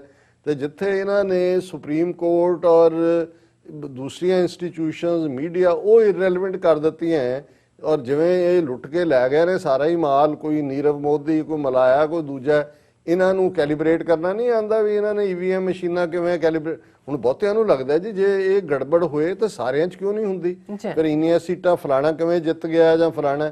ਇਹ ਵੀ ਦੇਖੋ ਜਦੋਂ ਤੁਸੀਂ ਇਹਨਾਂ ਸਾਰੀਆਂ ਚੋਣਾਂ ਦੇ ਦੇਖਦੇ ਹੋ ਇਹਨਾਂ ਦੇ ਐਨਾਲਿਸਿਸ, ਅਲਟੀਮੇਟਲੀ ਉੱਥੇ ਕਿਸੇ ਵੀ ਸਟੇਟ ਦੀ ਵਿਨ ਦੇ ਲਈ ਜਾਂ ਪਾਰਲੀਮੈਂਟ ਦੀ ਵਿਨ ਦੇ ਲਈ 5% 3 to 5% ਵੋਟਾਂ ਜਿਹੜੀਆਂ ਨੇ ਉਹ ਡਿਸਾਈਡਿੰਗ ਵੋਟਾਂ ਹੁੰਦੀਆਂ ਨੇ। ਸੋ ਉਹਨਾਂ ਨੂੰ ਕੋਈ ਜ਼ਰੂਰੀ ਨਹੀਂ ਹੈ ਕਿ ਉਹਨਾਂ ਨੇ ਹਰ ਥਾਂ ਦੇ ਉੱਤੇ ਹੀ ਉਹਨੂੰ ਕੈਲੀਬ੍ਰੇਟ ਕਰਨਾ ਆਪਣੇ ਢੰਗ ਨਾਲ।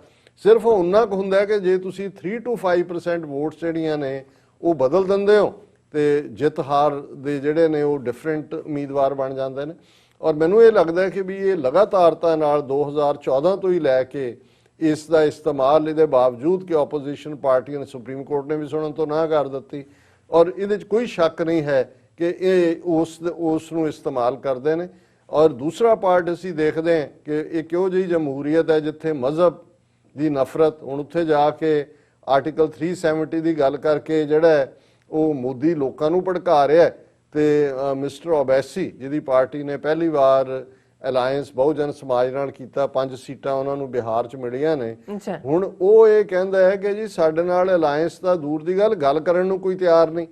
ਔਰ ਬੇਸ਼ੱਕ ਇਸ ਸਾਰੇ 'ਚ ਜਦੋਂ ਅਸੀਂ ਬਿਹਾਰ ਦੀਆਂ 241 ਜਿਹੜੀਆਂ ਨੇ ਟੋਟਲ ਸੀਟਾਂ ਨੇ, ਉਹਨਾਂ ਦੇ ਵਿੱਚ ਰਾਸ਼ਟਰੀ ਜਨਤਾ ਦਲ ਜਿਹੜਾ ਆਰਜੇਡੀ, ਲਾਲੂ ਯਾਦਵ ਦੇ ਬੇਟੇ ਤੇਜਸਵੀ ਯਾਦਵ, ਉਹ ਨੰਬਰ 1 ਪਾਰਟੀ ਦੇ ਤੌਰ ਤੇ ਉਭਰੀ ਹੈ 75 ਸ਼ਾਇਦ ਸੀਟਾਂ ਦੇ ਨਾਲ, 1 ਸੀਟ ਘੱਟ। ਬੀਜੇਪੀ ਨੰਬਰ 2 ਤੇ ਹੈ, ਤੇ ਨਿਤੀਸ਼ ਕੁਮਾਰ ਜਿਹੜਾ ਜਨਤਾ ਦਲ ਯੂਨਾਈਟਿਡ ਜਿਹਦਾ ਅਲਾਇੰਸ ਸੀ ਐਨਡੀਏ ਦੇ ਥੱਲੇ, ਉਹ ਨੰਬਰ 3 ਪਾਰਟੀ। ਉਹਨਾਂ ਦੀਆਂ 30 ਸੀਟਾਂ ਘਟੀਆਂ ਜਿਹੜੀਆਂ ਬੀਜੇਪੀ ਨੇ ਗ੍ਰੈਬ ਕੀਤੀਆਂ। ਔਰ ਬੜੀ ਨੀਤੀ ਦੇ ਨਾਲ ਬੀਜੇਪੀ ਜਿਹੜੀਆਂ ਖੇਤਰੀ ਪਾਰਟੀਆਂ ਨੇ, ਰੀਜਨਲ ਪਾਰਟੀਜ਼ ਨੇ, ਉਹਨਾਂ ਨੂੰ ਇਰਰੈਲੇਵੈਂਟ ਕਰ ਰਿਹਾ ਹੈ।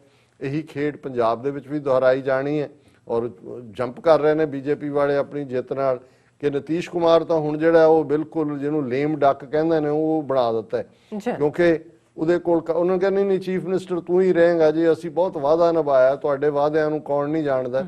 ਲੇਕਿਨ ਉਹਨਾਂ ਨੇ ਇਹ ਦੇਖ ਲਿਆ ਵੀ ਇਹ ਹਿੰਦੂ ਹਾਰਟਲੈਂਡ ਦੀਆਂ ਦੋਨੋਂ ਸਟੇਟਾਂ ਯੂਪੀ ਔਰ ਬਿਹਾਰ ਜਿਹੜੀ ਕਾਸਟ ਪੋਲਿਟਿਕਸ ਦੇ ਥੱਲੇ ਜਦੋਂ ਮੰਡਲ ਕਮਿਸ਼ਨ ਰਿਪੋਰਟ ਆਈ ਇਹਨਾਂ ਦੇ ਹੱਥ ਚੋਂ ਨਿਕਲ ਗਈਆਂ ਸੀ। ਯੂਪੀ ਦੇ ਵਿੱਚ ਤਾਂ ਉਹ ਕੰਨਪਾਟਾ ਗੁੰਡਾ ਯੋਗੀ 20 ਕਰੋੜ ਲੋਕਾਂ ਦੇ ਉੱਤੇ ਹਕੂਮਤ ਕਰਦਾ, ਔਰ ਉੱਥੋਂ ਦੀਆਂ ਜਿਹੜੀਆਂ 22 ਇਲੈਕਸ਼ਨ ਜਿੰਨੀਆਂ ਹੋਈਆਂ ਨੇ ਉਹ 2-3 ਨੂੰ ਛੱਡ ਕੇ ਸਾਰੀਆਂ ਹੀ ਉਹਨੇ ਜਿੱਤੀਆਂ।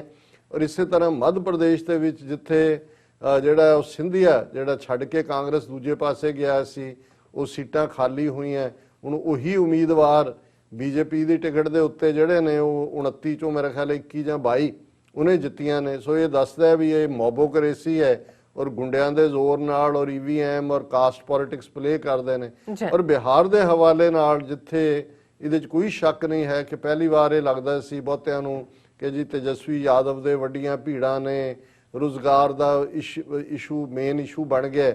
ਲੇਕਿਨ ਇਹ ਗੱਲ ਬਿਲਕੁਲ ਕਲੀਅਰ ਹੈ ਕਿ ਅਲਟੀਮੇਟਲੀ ਕਾਸਟ ਪੋਲਿਟਿਕਸ ਕੇ ਯਾਦਵ ਮੁਸਲਮਾਨ ਇੱਕ ਪਾਸੇ ਨੇ, ਬ੍ਰਾਹਮਣ ਰਾਜਪੂਤ ਔਰ ਦੂਸਰੀਆਂ ਜਿਹੜੀਆਂ ਉਹ ਇਕੱਠੇ, ਔਰ ਇਹਨਾਂ ਨੇ ਪੂਰੀ ਤਰ੍ਹਾਂ ਬੀਜੇਪੀ ਨੇ ਸੁਸਾਇਟੀ ਨੂੰ ਡਿਵਾਈਡ ਕੀਤਾ ਹੈ। ਪਰ ਜਿਵੇਂ ਮੈਂ ਕਿਹਾ ਵੀ ਜਿਸ ਸ਼ੈਤਾਨੀ ਦੇ ਨਾਲ ਸ਼ੈਤਾਨ ਰੂਲਰ ਬਣਦਾ ਉਹਦੀ ਫਿਰ ਜਿਹੜੀ ਸਾਰੀ ਬਰਾਤ ਹੈ ਸ਼ੈਤਾਨ ਦੂਲੇ ਦੀ ਉਹ ਵੀ ਹੈ। ਔਰ ਭਾਰਤ ਦੀ ਇੱਕ ਸੰਸਥਾ ਹੈ ਐਸੋਸੀਏਸ਼ਨ ਫਾਰ ਡੈਮੋਕ੍ਰੈਟਿਕ ਰਿਫਾਰਮਸ, ਇਹ ਇੰਡੀਪੈਂਡੈਂਟ ਹੈ। ਔਰ ਇਹ ਹਰ ਚੋਣ ਤੋਂ ਪਹਿਲਾਂ ਤੇ ਬਾਅਦ, ਕਿਉਂਕਿ ਜਦੋਂ ਉਮੀਦਵਾਰ ਆਪਣੇ ਐਫੀਡੇਵਿਟ ਸਬਮਿਟ ਕਰਦੇ ਨੇ ਉਹਦੇ 'ਚ ਉਹਨਾਂ ਨੂੰ ਲਿਖਣਾ ਪੈਂਦਾ ਹੈ ਕਿ ਉਹਨਾਂ ਦੇ ਖਿਲਾਫ ਕੋਈ ਕੇਸ ਤਾਂ ਨਹੀਂ ਹੈ, ਜੇ ਹੈ ਤਾਂ ਕੀ ਹੈ, ਜਾਂ ਕਿ ਬੈਂਕ ਬੈਲੈਂਸ ਵੀ ਲਿਖਣਾ ਪੈਂਦਾ ਹੈ ਜਾਂ ਪ੍ਰਾਪਰਟੀ, ਉੱਥੇ ਝੂਠ ਬੋਲਦੇ ਨੇ। ਲੇਕਿਨ ਹੁਣ ਇਹ ਰਿਪੋਰਟ ਜਦੋਂ ਅੱਜ ਇਹ ਸਾਰੇ ਨਤੀਜੇ ਆਏ ਤੇ ਇਹਨਾਂ ਦੀ association for democratic reforms the report ਹੈ, nearly 2/3 of winning candidates in Bihar have criminal cases against them, 2/3। ਔਰ ਇਹ ਜਿਹੜੇ ਨੇ 2/3 ਦਾ ਮਤਲਬ ਹੈ ਕਿ ਵੀ 2/3 ਜ਼ਾਹਰ ਹੈ ਕਿ ਵੀ ਉਹਨਾਂ ਦੇ ਖਿਲਾਫ ਕ੍ਰਿਮੀਨਲ ਕੇਸਿਸ ਨੇ। ਔਰ ਉਹਨਾਂ 'ਚ ਵੀ ਜਿਹੜੇ ਨੇ ਇਹ ਅੱਗੋਂ ਹੁੰਦਾ ਵੀ 81% ਜਿਹੜੇ ਚੁਣੇ ਗਏ ਲੋਕ ਨੇ ਉਹ ਕਰੋੜਪਤੀ ਨੇ। ਹੁਣ ਤੁਸੀਂ ਅੰਦਾਜ਼ਾ ਲਾਓ ਕਿ ਜਿਹੜੀ ਡਰਟੀ ਮਨੀ ਹੈ, ਬਲੈਕ ਮਨੀ, ਉਹਦਾ ਕੀ ਰੋਲ ਹੈ, ਔਰ ਕ੍ਰਿਮੀਨਲਸ ਜਿਹੜੇ ਨੇ ਉਹ ਕਿਵੇਂ ਪਾਰਲੀਮੈਂਟ ਜਾਂ ਅਸੈਂਬਲੀ 'ਚ ਬੈਠ ਕੇ ਲਾਅ ਬਣਾਉਣਗੇ। ਉਹਨਾਂ ਨੇ ਤੇ ਆਲਰੇਡੀ ਕ੍ਰਿਮੀਨਲਾਈਜ਼ ਕੀਤਾ ਹੋਇਆ, ਔਰ ਉਹਨਾਂ 'ਚ ਜਿਹੜੇ ਕ੍ਰਿਮੀਨਲ ਕੇਸ ਨੇ ਉਹਨਾਂ 'ਚ ਰੇਪ ਵੀ ਨੇ, murder, kidnapping, crimes against women et cetera. ਅੱਗੇ ਪੂਰੀ ਡੀਟੇਲ ਹੈ ਕਿਹੜੀ ਕਿਹਦੀ ਪਾਰਟੀ ਦੇ ਕਿੰਨੇ ਨੇ।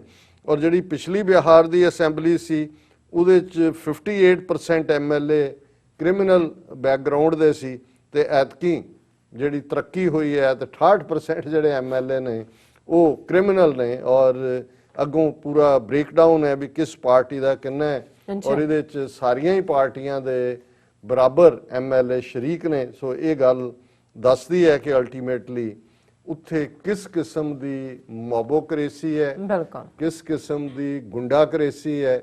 ਔਰ ਇਹੀ ਗੱਲ ਜਦੋਂ ਉਹਨੇ ਵਿੰਸਟਨ ਚਰਚਲ ਨੇ ਜਦੋਂ ਡਿਬੇਟ ਜਿਹੜੀ ਹੈ ਉਹ ਫਰੀडम ਆਫ ਇੰਡੀਆ ਬਿੱਲ ਦੇ ਉੱਤੇ ਹੋ ਰਹੀ ਸੀ, ਤਾਂ ਉਹਨੇ ਕਿਹਾ ਸੀ ਕਿ ਮਿਸਟਰ ਐਟਲੀ ਤੂੰ ਹੈਂਡਓਵਰ ਕਰ ਰਿਹਾ ਹੈ ਇਹ ਹਕੂਮਤ ਸਕਾਉਂਡਰਲਸ, ਰਾਸਕਲਸ ਔਰ ਬੂਟਲੈਗਰਸ, ਇਹ ਜਿਹੜੇ ਠੱਗ, ਚੋਰ, ਬਦਮਾਸ਼, ਔਰ ਇਹ ਸਾਰੇ ਨੇ। ਹੁਣ ਇਹਨਾਂ ਚੋਂ ਅਸੀਂ ਲੱਭੀਏ ਕਿ ਜੀ ਸਾਡਾ ਵੀ ਜੇ ਇੱਕ ਧਿਰ ਹੋਏ, ਅਸੀਂ ਚੋਣਾਂ ਲੜ ਕੇ ਪੰਜਾਬ ਦੇ ਵਿੱਚ ਅਸੀਂ ਆਪਣੀ ਸਰਕਾਰ, ਇਹ ਸਾਰੇ ਤੁਸੀਂ ਕ੍ਰਿਮੀਨਲਸ ਦੇ ਨਾਲ, ਔਰ ਇਹ 81% ਕਰੋੜਪਤੀ, ਤੇ ਤੁਸੀਂ ਇਮਾਨਦਾਰੀ ਦੇ ਨਾਲ ਇਸ ਸਿਸਟਮ 'ਚ ਕੀ ਥਾਂ ਬਣਾ ਸਕਦੇ ਹੋ।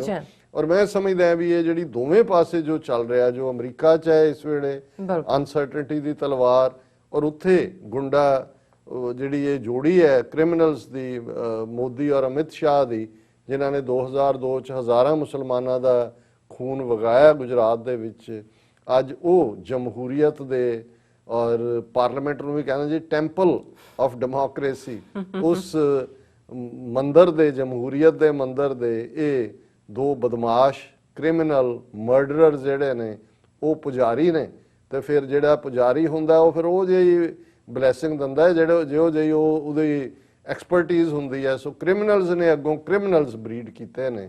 ਸੋ ਇਹ ਗਰਾਊਂਡ ਹਕੀਕਤ ਹੈ ਇਸ ਭਾਰਤ ਦੀ ਗੁੰਡਾਕ੍ਰੇਸੀ। ਜੀ ਡਾਕਟਰ ਸਾਹਿਬ ਤੁਹਾਡਾ ਬਹੁਤ ਬਹੁਤ ਸ਼ੁਕਰੀਆ, ਤੁਸੀਂ ਬਹੁਤ ਸਾਰੀ ਜਾਣਕਾਰੀ ਸਾਡੇ ਦਰਸ਼ਕਾਂ ਨਾਲ ਸਾਂਝੀ ਕੀਤੀ ਹੈ। ਸੋ ਹੱਥ ਲੈਣੇ ਆਪਣੇ ਪੇਜ ਤੋਂ ਪਹਿਲਾਂ ਅਸੀਂ ਆਪਣੇ ਦਰਸ਼ਕਾਂ ਤੇ ਸਰੋਤਿਆਂ ਨੂੰ ਅਪੀਲ ਤੇ ਬੇਨਤੀ ਕਰਦੇ ਹਾਂ, ਵਿਊਅਰਸ, ਪਹਿਲਾਂ ਤੇ ਤੁਹਾਨੂੰ ਸਭ ਨੂੰ TV 84 ਵੱਲੋਂ ਸ਼ੁਭਕਾਮਨਾਵਾਂ ਕਿ ਤੁਸੀਂ ਪਹਿਲੇ ਦਿਨ ਤੋਂ ਹੀ ਆਪਣੇ ਪਿਆਰ ਸਦਕਾ, ਆਪਣੀ ਡੋਨੇਸ਼ਨ ਸਦਕਾ, ਆਪਣੇ ਵਿਸ਼ਵਾਸ ਸਦਕਾ ਜੋ TV 84 ਨੂੰ ਜਾਰੀ ਰੱਖਿਆ, ਇਸੇ ਤਰ੍ਹਾਂ ਹੀ ਤੁਸੀਂ ਇਸ TV 84 ਨੂੰ ਜਾਰੀ ਰੱਖੋ ਆਪਣੇ ਡੋਨੇਸ਼ਨ ਸਦਕਾ। ਸੋ ਅਸੀਂ ਚਾਹਾਂਗੇ ਕਿ ਤੁਸੀਂ ਆਪਣੀ ਜਿਹੜੀ ਮਾਇਕ ਸਹਾਇਤਾ ਹੈ ਉਹ ਸਾਡੀ ਵੈਬਸਾਈਟ TV84.tv ਤੇ ਜਾ ਕੇ ਪੇਪਲ ਦੀ ਵਰਤੋਂ ਕਰਕੇ ਵਨ ਟਾਈਮ ਡੋਨੇਟ ਕਰ ਸਕਦੇ ਹੋ, ਮੰਥਲੀ ਡੋਨੇਟ ਵੀ ਕਰ ਸਕਦੇ ਹੋ। ਤੁਸੀਂ TV 84 ਦੇ ਨਾਮ ਤੇ ਚੈੱਕ ਬਣਾ ਕੇ ਸਾਨੂੰ ਮੇਲ ਵੀ ਕਰ ਸਕਦੇ ਹੋ ਸਾਡੇ ਇਸ ਪਤੇ ਤੇ 36-01 37th Avenue, Long Island City, New York 11101 USA, ਜਾਂ ਫਿਰ ਤੁਸੀਂ ਸਾਨੂੰ ਫੋਨ ਰਾਹੀਂ ਵੀ ਸੰਪਰਕ ਕਰ ਸਕਦੇ ਹੋ ਸਾਡੇ ਫੋਨ ਨੰਬਰ ਤੇ 5166191984। Thank you so much viewers. ਵਿਚਾਰਾਂ ਦਾ ਸਿਲਸਿਲਾ ਇਸ ਤਰ੍ਹਾਂ ਚੱਲਦਾ ਰਹੇਗਾ। ਮਿਲਦੇ ਹਾਂ ਛੋਟੇ ਜਿਹੇ ਬ੍ਰੇਕ ਤੋਂ ਬਾਅਦ।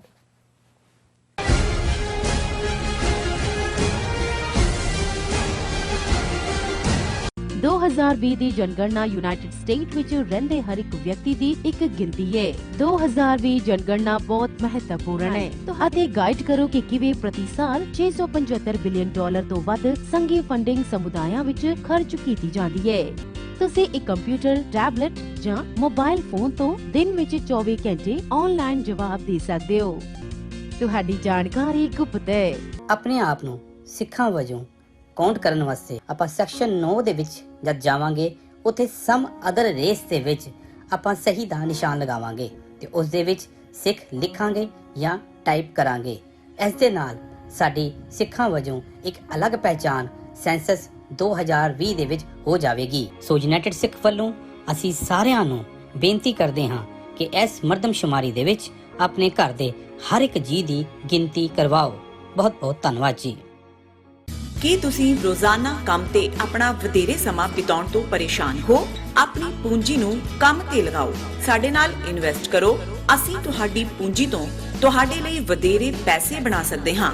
ਅਸੀਂ ਪ੍ਰਾਈਵੇਟ ਇਕੁਇਟੀ ਇਨਵੈਸਟਮੈਂਟ ਫਰਮ ਹਾਂ ਤੇ ਕਮਰਸ਼ੀਅਲ ਰੀਅਲ ਏਸਟੇਟ ਵਿੱਚ ਮਾਹਿਰ ਹਾਂ। Property management, leasing, asset management, commercial real estate investment ਵਿੱਚ ਸਾਰੀਆਂ ਸੇਵਾਵਾਂ ਲਈ ਅਮਰੀਕਾ ਭਰ ਵਿੱਚੋਂ ਤੁਸੀਂ ਸਾਡੇ ਤੱਕ ਪਹੁੰਚ ਕਰ ਸਕਦੇ ਹੋ।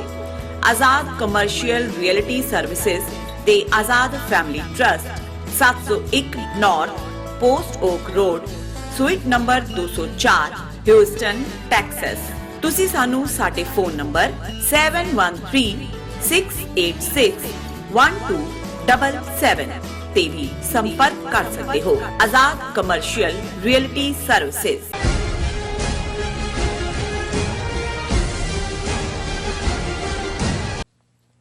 ਦਰਸ਼ਕੋ, ਬ੍ਰੇਕ ਤੋਂ ਬਾਅਦ ਤੁਹਾਡਾ ਸਭ ਦਾ ਭਰਪੂਰ ਸਵਾਗਤ ਹੈ। ਵਿਊਅਰਸ, ਹੁਣ ਆਪਾਂ ਗੱਲਬਾਤ ਕਰਨ ਜਾ ਰਹੇ ਹਾਂ ਚੀਨ ਤੇ ਭਾਰਤ ਦੇ ਹਵਾਲੇ ਨਾਲ ਕਿ ਕਿਸ ਤਰ੍ਹਾਂ ਚੀਨ ਤੇ ਭਾਰਤ ਵਿਚਾਲੇ ਜਿਹੜਾ ਲੱਦਾਖ ਬਾਰਡਰ ਨੂੰ ਲੈ ਕੇ ਗੱਲਬਾਤ ਦੇ ਜਿਹੜੇ 8 ਦੌਰ ਹੋ ਚੁੱਕੇ ਨੇ ਔਰ ਹਰ ਵਾਰ ਭਾਰਤ ਵੱਲੋਂ ਦਾਅਵਾ ਕੀਤਾ ਜਾਂਦਾ ਹੈ ਕਿ ਸਮਝੌਤਾ ਹੋਣ ਦੇ ਬਿਲਕੁਲ ਨਜ਼ਦੀਕ ਹੈ, ਪਰ ਜ਼ਮੀਨੀ ਤੌਰ ਤੇ ਕੋਈ ਪ੍ਰੋਗਰੈਸ ਨਹੀਂ ਹੋਈ। ਸੋ ਮੀਡੀਆ ਰਿਪੋਰਟਾਂ ਅਨੁਸਾਰ ਚੀਨ ਵੱਲੋਂ ਭਾਰਤ ਦੇ ਗਲ ਦੁਆਲੇ ਜਿਹੜੇ ਪਾਏ ਸ਼ਿਕੰਜੇ ਨੂੰ ਅੱਗੋਂ ਹੋਰ ਕੱਸਣ ਦੀਆਂ ਜਿਹੜੀਆਂ ਨੇ ਦੋ ਤਿਆਰੀਆਂ ਹੋ ਰਹੀਆਂ ਨੇ। ਚੀਨ ਵੱਲੋਂ ਤਿੱਬਤ ਵਿੱਚ ਪ੍ਰਮੁੱਖ ਦਰਿਆ ਤੇ ਅੱਗੋਂ ਕਈ ਡੈਮ ਬਣਾਉਣ ਦੀਆਂ ਜਿਹੜੀਆਂ ਤਿਆਰੀਆਂ ਕੀਤੀਆਂ ਜਾ ਰਹੀਆਂ ਨੇ। ਇਹ ਦਰਿਆ ਤਿੱਬਤ ਵਿੱਚੋਂ ਨਿਕਲ ਕੇ ਭਾਰਤ ਵਿੱਚ ਆ ਕੇ ਬ੍ਰਹਮਪੁੱਤਰ ਦਰਿਆ ਜਿਹੜਾ ਬਣ ਜਾਂਦਾ ਹੈ। ਸੋ ਵਿਊਅਰਸ, ਜ਼ਾਹਿਰ ਹੈ ਕਿ ਚੀਨ ਭਾਰਤ ਦੇ ਖਿਲਾਫ ਦਰਿਆਈ ਪਾਣੀ ਨੂੰ ਵੀ ਇੱਕ ਹਥਿਆਰ ਵਜੋਂ ਵਰਤਣ ਜਾ ਰਿਹਾ। ਸੋ ਇਸ ਬਾਰੇ ਆਪਾਂ ਵਿਚਾਰ ਚਰਚਾ ਕਰਨ ਜਾ ਰਹੇ ਹਾਂ। ਸੋ ਅਸੀਂ ਚਾਹਾਂਗੇ ਕਿ ਤੁਸੀਂ ਨਾਲ ਇਸੇ ਤਰ੍ਹਾਂ ਹੀ ਜੁੜੇ ਰਹਿਣਾ। ਦੇਖਣ ਸੁਣਨ ਲਈ ਤੁਹਾਡਾ ਸਭ ਦਾ ਬਹੁਤ ਬਹੁਤ ਸ਼ੁਕਰੀਆ ਜੀ। ਡਾਕਟਰ ਸਾਹਿਬ, ਕੀ ਕਹਿਣਾ ਚਾਹੋਗੇ? ਦੇਖੋ, ਕਿਉਂਕਿ ਅਮਰੀਕਨ ਇਲੈਕਸ਼ਨਸ ਦਾ ਜਿਹੜਾ ਸਾਰਾ ਵਿਵਾਦ ਹੈ ਉਹ ਇਸ ਹੱਦ ਤੱਕ ਚਲਾ ਗਿਆ ਕਿ ਹੁਣ ਤੁਹਾਨੂੰ ਉੱਥੋਂ ਬਹੁਤੀਆਂ ਖਬਰਾਂ ਨਜ਼ਰ ਨਹੀਂ ਆਉਂਦੀਆਂ ਕਿ ਭਾਰਤ ਚੀਨ ਟਕਰਾਅ ਦਾ ਕੀ ਬਣ ਰਿਹਾ ਹੈ, ਮੌਕੇ ਤੇ ਕੀ ਹੈ। ਹਾਲਾਂਕਿ ਇਹ ਹੈ ਕਿ ਵੀ 50,000 ਤੋਂ ਜ਼ਿਆਦਾ ਫੌਜ ਇੰਡੀਆ ਦੀ ਹੈ। ਚਾਈਨਾ ਮੋਰ ਵੈਲ ਇਕਵਿਪਡ ਹੈ। ਬੜੇ ਸੇਫ ਵਿੰਟਰ ਨੂੰ ਫੇਸ ਕਰਨ ਦੇ ਲਈ ਉਹਨਾਂ ਨੇ ਆਪਣੇ ਸੋਲਜਰਸ ਦੇ ਲਈ ਜਿਹੜਾ ਹੈ ਉਹ ਟੈਂਟਸ ਲਾਏ ਨੇ, ਹੀਟ ਔਰ ਦੂਸਰੇ ਦਾ ਪੂਰਾ ਪ੍ਰਬੰਧ ਹੈ। ਔਰ ਇਹਨਾਂ ਦੀਆਂ ਖਬਰਾਂ ਤਾਂ ਕਿਉਂਕਿ ਸੈਂਸਰਡ ਹੀ ਨੇ, ਬਿਲਕੁਲ ਕੁਝ ਵੀ ਨਹੀਂ ਹੈ। ਔਰ ਅੱਜ ਕੱਲ੍ਹ ਇਹ ਵੀ ਨਜ਼ਰ ਆ ਰਿਹਾ ਹੈ ਵੀ ਜਿੱਥੇ ਇਹਨਾਂ ਦਾ ਧਿਆਨ ਵੀ ਇਹ ਸੀ ਕਿ ਕਿਤੇ ਬਿਹਾਰ ਦੇ ਚੋਣਾਂ ਦੇ ਦੌਰਾਨ ਜਾਂ ਬਾਈ ਇਲੈਕਸ਼ਨਸ ਦੇ ਦੌਰਾਨ ਕੁਛ ਨਾ ਹੋਏ, ਸੋ ਇਹਨਾਂ ਨੇ ਵੀ ਲੋਕ ਹੀ ਰੱਖਿਆ।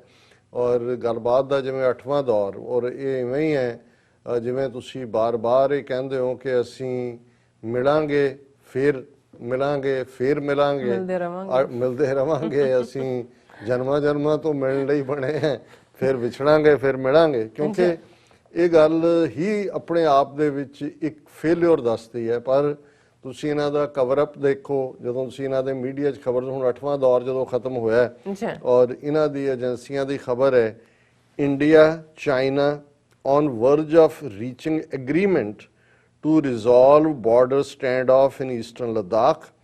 Both sides will remove their tanks, artillery guns and large equipment from the friction points along the LAC within 3 days of signing agreement.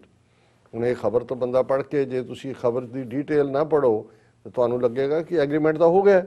ਉਹਨਾਂ ਨੇ ਕਿਹਾ ਜੀ ਉਹਨਾਂ ਨੇ ਹਟਾ ਲੈਣਾ 3 ਦਿਨਾਂ ਦੇ ਵਿੱਚ ਔਰ ਉਹ ਆਲਰੇਡੀ ਰਿਜ਼ੋਲਵ ਹੋ ਗਿਆ। ਪਰ ਹੁਣ ਜਦੋਂ ਤੁਸੀਂ ਖਬਰ ਦੇ ਵੇਰਵੇ ਨਾਲ ਦੇਖਦੇ ਹੋ ਤੇ ਉਹਦੇ 'ਚ ਇੱਕ ਹੈ ਔਰ ਕੋਟ ਅਨਕੋਟ ਹੈ, these are all proposals, there is no agreement signed yet, said a high level source. ਹੁਣ ਇੱਕ ਲਾਈਨ ਜਿਹੜੀ ਹੈ ਸਾਰੇ ਨੂੰ ਨੇਗੇਟ ਕਰ ਦਿੰਦੀ ਹੈ ਕਿ ਜ਼ਾਹਰ ਹੈ ਕਿ ਪ੍ਰਪੋਜ਼ਲਸ ਨੇ।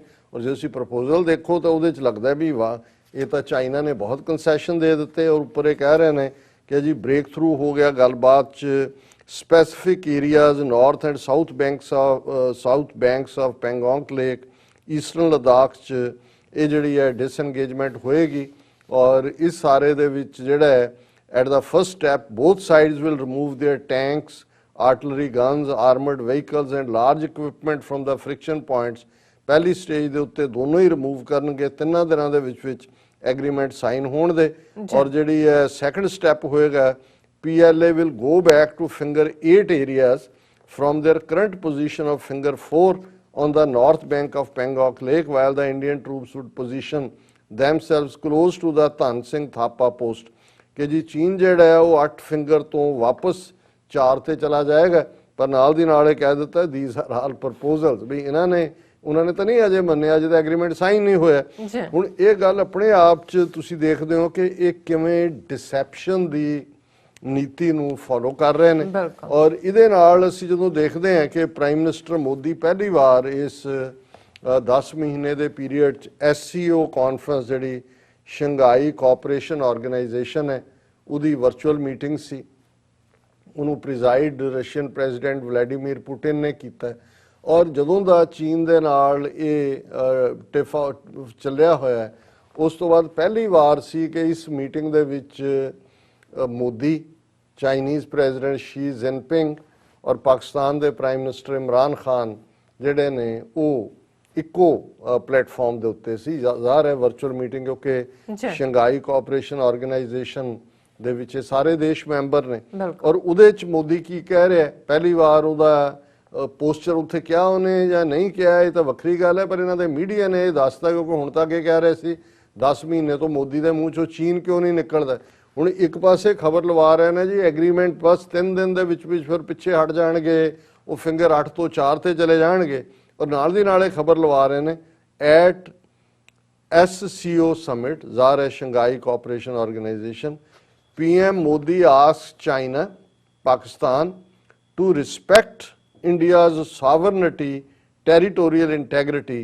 Modi's remarks come in the backdrop of Sino-Indian tensions in Eastern Ladakh. ਹੁਣ ਇਹਨਾਂ ਦੇ ਕਹਿਣ ਮੁਤਾਬਕ ਜਿਹੜਾ ਕਿ ਝੂਠੀ ਗੱਲ ਹੋਏਗੀ, ਸੱਚ ਤਾਂ ਇਹ ਬੋਲ ਹੀ ਨਹੀਂ ਸਕਦੇ, ਕਿ ਜੀ ਮੋਦੀ ਨੇ ਇਸ SCO ਕਾਨਫਰੰਸ 'ਚ ਚੀਨ ਔਰ ਪਾਕਿਸਤਾਨ ਨੂੰ ਮੁਖਾਤਬ ਹੁੰਦਿਆਂ ਕਿਹਾ ਕਿ ਤੁਸੀਂ ਸਾਡੀ ਸੋਵਰਨਿਟੀ ਔਰ ਟੈਰੀਟੋਰੀਅਲ ਇੰਟੈਗ੍ਰਿਟੀ ਉਸ ਦਾ ਰਿਸਪੈਕਟ ਕਰੋ। ਹੁਣ ਤੁਸੀਂ ਮੋਦੀ ਦੀ ਆਪਣੀ ਸਟੇਟਮੈਂਟ ਕੱਢ ਲਓ 15-16 ਜੂਨ ਦੇ ਕਨਫਲਿਕਟ ਤੋਂ ਬਾਅਦ ਕਿ ਕੋਈ ਸਾਡੀ ਟੈਰੀਟਰੀ 'ਚ ਨਹੀਂ ਆਇਆ, ਨਾ ਕੋਈ ਇੱਧਰੋਂ ਗਿਆ, ਨਾ ਕੋਈ ਉੱਧਰ ਆਇਆ, ਨਾ ਕੋਈ ਘੁਸਾ, ਨਾ ਕੁਛ ਲਿਆ, ਨਾ ਕੁਛ ਦਿਆ। ਤੇ ਫਿਰ ਚਾਈਨਾ ਨੇ ਤੁਹਾਡੀ ਸੋਵਰਨਿਟੀ ਔਰ ਟੈਰੀਟੋਰੀਅਲ ਇੰਟੈਗ੍ਰਿਟੀ ਨੂੰ ਕਿਵੇਂ ਪ੍ਰਭਾਵਿਤ ਕੀਤਾ ਭਾਈ? ਤੁਸੀਂ you can't run with the hare or hunt with the hound. ਜਾਂ ਤੁਸੀਂ ਕਹੋ ਵੀ ਤੁਹਾਡੀ ਟੈਰੀਟਰੀ ਖੋਈ ਹੋਈ ਹੈ ਔਰ ਤੁਸੀਂ ਕਹੋ ਜੀ ਵਾਪਸ ਕਰੋ, ਜਿਹੜੀ ਤੁਸੀਂ ਗੱਲਬਾਤ 8 ਰਾਊਂਡ 'ਚ ਮਿਲ ਕੇ ਵਿਛੜ ਜਾਂਦੇ ਹੋ, ਫਿਰ ਆ ਜਾਂਦੇ ਹੋ ਚਾਹ ਪੀ ਕੇ ਉਹਨਾਂ ਦੀ ਤੱਤੀ ਉਹ ਵਾਪਸ ਮੋੜ ਆਉਂਦੇ ਹੋ ਤੁਸੀਂ। ਫਿਰ ਹੈ ਕੀ ਹੈ ਇਹ ਸਾਰਾ? ਲੇਕਿਨ ਹੁਣ ਇਹ ਜੇ ਤੁਸੀਂ ਇਹਦੀ ਲੰਬਾ ਚੌੜਾ ਪਾਰਟ ਹੈ ਕਿ ਜੀ ਉਹਨੇ ਮੋਦੀ ਨੇ ਸਾਰੇ ਮੈਂਬਰ ਨੇਸ਼ਨਸ ਨੂੰ ਕਿਹਾ ਕਿ they should respect each other sovereignty and territorial integrity. ਹੁਣ ਥੱਲੇ ਈਚ ਅਦਰਸ ਕਹਿ ਦਿੱਤਾ ਸਾਰੇ ਦੇਸ਼ਾਂ ਨੂੰ। ਹੈਡਲਾਈਨ 'ਚ ਹੈ ਕਿ ਜਿਵੇਂ ਉਹਨੇ ਚੀਨ ਔਰ ਪਾਕਿਸਤਾਨ ਨੂੰ ਵੰਗਾਰ ਕੇ ਕਿਹਾ, ਔਰ ਉਹਦੇ 'ਚ ਉਹਨੇ ਕਿਹਾ ਕਿ India has always been resolute in working in sync with principles laid out in the SCO Charter, but it is unfortunate that there have been repeated efforts to unnecessarily bring bilateral issues in the SCO agenda, which is in violation of the SCO spirit. ਹੁਣ ਇੱਥੇ ਇਹ ਗੱਲ ਖਾ ਗਏ। ਬਾਈਲੈਟਰਲ ਇਹ ਹੋਏਗਾ ਕਿ ਇਸ SCO ਮੀਟਿੰਗ, ਕਿਉਂਕਿ ਮੈਂ ਪਾਕਿਸਤਾਨੀ ਮੀਡੀਆ 'ਚ ਰਿਪੋਰਟ ਦੇਖੀ ਨਹੀਂ ਅਜੇ, ਕਿ ਇਸ SCO ਮੀਟਿੰਗ 'ਚ ਇਮਰਾਨ ਖਾਨ ਨੇ ਕਸ਼ਮੀਰ ਦਾ ਇਸ਼ੂ ਲਿਆਂਦਾ ਹੋਏਗਾ ਕਿ ਭਾਈ ਤੁਸੀਂ ਕੋਆਪਰੇਸ਼ਨ ਕਿਹੜੀ ਕਰਦੇ ਹੋ? ਜੇ ਸ਼ੰਘਾਈ ਕੋਆਪਰੇਸ਼ਨ ਆਰਗੇਨਾਈਜੇਸ਼ਨ ਹੈ ਤੇ ਤੁਸੀਂ ਬਾਈਲੈਟਰਲ ਵੀ ਜੇ ਕਹਿੰਦੇ ਹੋ ਕਸ਼ਮੀਰ ਹੈ, ਤੁਸੀਂ ਤਾਂ ਯੂਨੀਲੈਟਰਲ ਫੈਸਲਾ ਲਿਆ ਹੋਇਆ। ਹੁਣ ਉਹਦੇ 'ਚ ਉਹ ਇਹ ਕਹਿ ਰਿਹਾ ਕਿ ਜੀ ਅਸੀਂ ਜਿਹੜਾ ਹੈ ਉਹ ਸਾਨੂੰ ਨਹੀਂ ਪਸੰਦ ਕਿ ਬਾਈਲੈਟਰਲ ਹੋਏ, ਤੇ ਨਾਲ ਫਿਰ ਜੇ ਗਾਪੀ ਮਾਰਨੀ ਹੈ ਤਾਂ ਪੂਰੀ ਮਾਰੋ। ਨਾਲ ਉਹ ਕਹਿ ਰਿਹਾ ਕਿ ਵੀ ਅਸੀਂ ਜਿਹੜਾ COVID-19 ਦੀ ਜਦੋਂ ਸਾਡੇ ਕੋਲ ਵੈਕਸੀਨ ਆ ਗਈ, ਅਸੀਂ ਸਾਰੀ ਇੰਟਾਇਰ ਹਿਊਮੈਨਿਟੀ ਨੂੰ ਜਿਹੜੀ ਹੈ ਉਹ ਇਹਦੀ ਸਪਲਾਈ ਕਰਾਂਗੇ। ਔਰ in this difficult time of unprecedented epidemic, India's pharma industry sent essential medicines to over 150 countries. ਕਿ ਅਸੀਂ 150 ਦੇਸ਼ਾਂ ਨੂੰ ਦਵਾਈਆਂ ਦਿੱਤੀਆਂ। ਦੱਸੋ ਕਿਹੜੀ ਦਵਾਈ ਦਿੱਤੀ? ਲੱਖਾਂ ਤੁਹਾਡੇ ਮਰ ਰਹੇ ਨੇ ਆਪ ਵੀ। 3rd ਫੇਜ਼ ਦਿੱਲੀ ਦੇ ਵਿੱਚ ਜਿਹੜਾ ਉਹ ਸ਼ੁਰੂ ਹੋ ਗਿਆ ਆਲਰੇਡੀ, ਔਰ ਅਨਫੋਰਚੂਨੇਟਲੀ ਨਿਊਯਾਰਕ ਦੇ ਹਵਾਲੇ ਨਾਲ ਮੈਂ ਦੇਖ ਰਿਹਾ ਸੀ ਇੱਥੇ ਸਾਡੇ ਹਸਪੀਟਲ ਭਰੇ ਹੋਏ ਨੇ ਔਰ ਆਲਰੇਡੀ 2nd ਫੇਜ਼ ਬੜੀ ਤੇਜ਼ੀ ਨਾਲ ਚੱਲ ਰਿਹਾ। ਹੁਣ ਇਹਨਾਂ ਦੋਨਾਂ ਖਬਰਾਂ ਨੂੰ ਤੁਸੀਂ ਦੇਖੋ ਵੀ ਕੰਟਰਾਸਟ ਹੈ। ਜੇ ਸੱਚਮੁੱਚ ਸਮਝੌਤਾ ਹੋ ਗਿਆ, ਚੀਨ ਵਾਪਸ ਜਾ ਰਿਹਾ ਫਿੰਗਰ 4 ਤੇ ਫਿਰ SCO ਦੀ ਮੀਟਿੰਗ ਜਿਹਨੂੰ ਕਹਿਣ ਦੀ ਕਿ ਹਾਲੇ ਕਿਹਾ ਨਹੀਂ ਹੈ ਇਹਨੇ, ਪਰ ਜੇ ਤੁਸੀਂ ਇਹਨਾਂ ਦਾ ਝੂਠ ਮੰਨੋ, ਹੁਣ ਨਾਲ ਦੀ ਨਾਲ ਮੀਡੀਆ ਇਹ ਵੀ ਦੱਸ ਰਿਹਾ ਕਿ ਚਾਈਨਾ ਇਹੀ ਨਹੀਂ ਕਿ ਉਹਨੇ ਈਸਟਰਨ ਲਦਾਖ 'ਚ ਆਪਣਾ ਜਿਹੜਾ ਉਹ ਪੂਰਾ ਜਕੜ ਬਣਾਈ ਹੈ, ਔਰ ਈਵਨ ਉਹਨਾਂ ਨੇ ਚੈਲੰਜ ਕੀਤਾ ਅਰੁਣਾਚਲ ਪ੍ਰਦੇਸ਼ ਵੀ ਤੁਹਾਡਾ ਹਿੱਸਾ ਨਹੀਂ ਹੈ, ਲਦਾਖ ਨੂੰ ਵੀ ਯੂਨੀਅਨ ਟੈਰੀਟਰੀ ਦੇ ਸਟੇਟਸ ਨੂੰ। ਇਹ ਸਾਰੇ ਇਹਨਾਂ ਦਿਨਾਂ ਦੀ ਗੱਲ ਹੈ।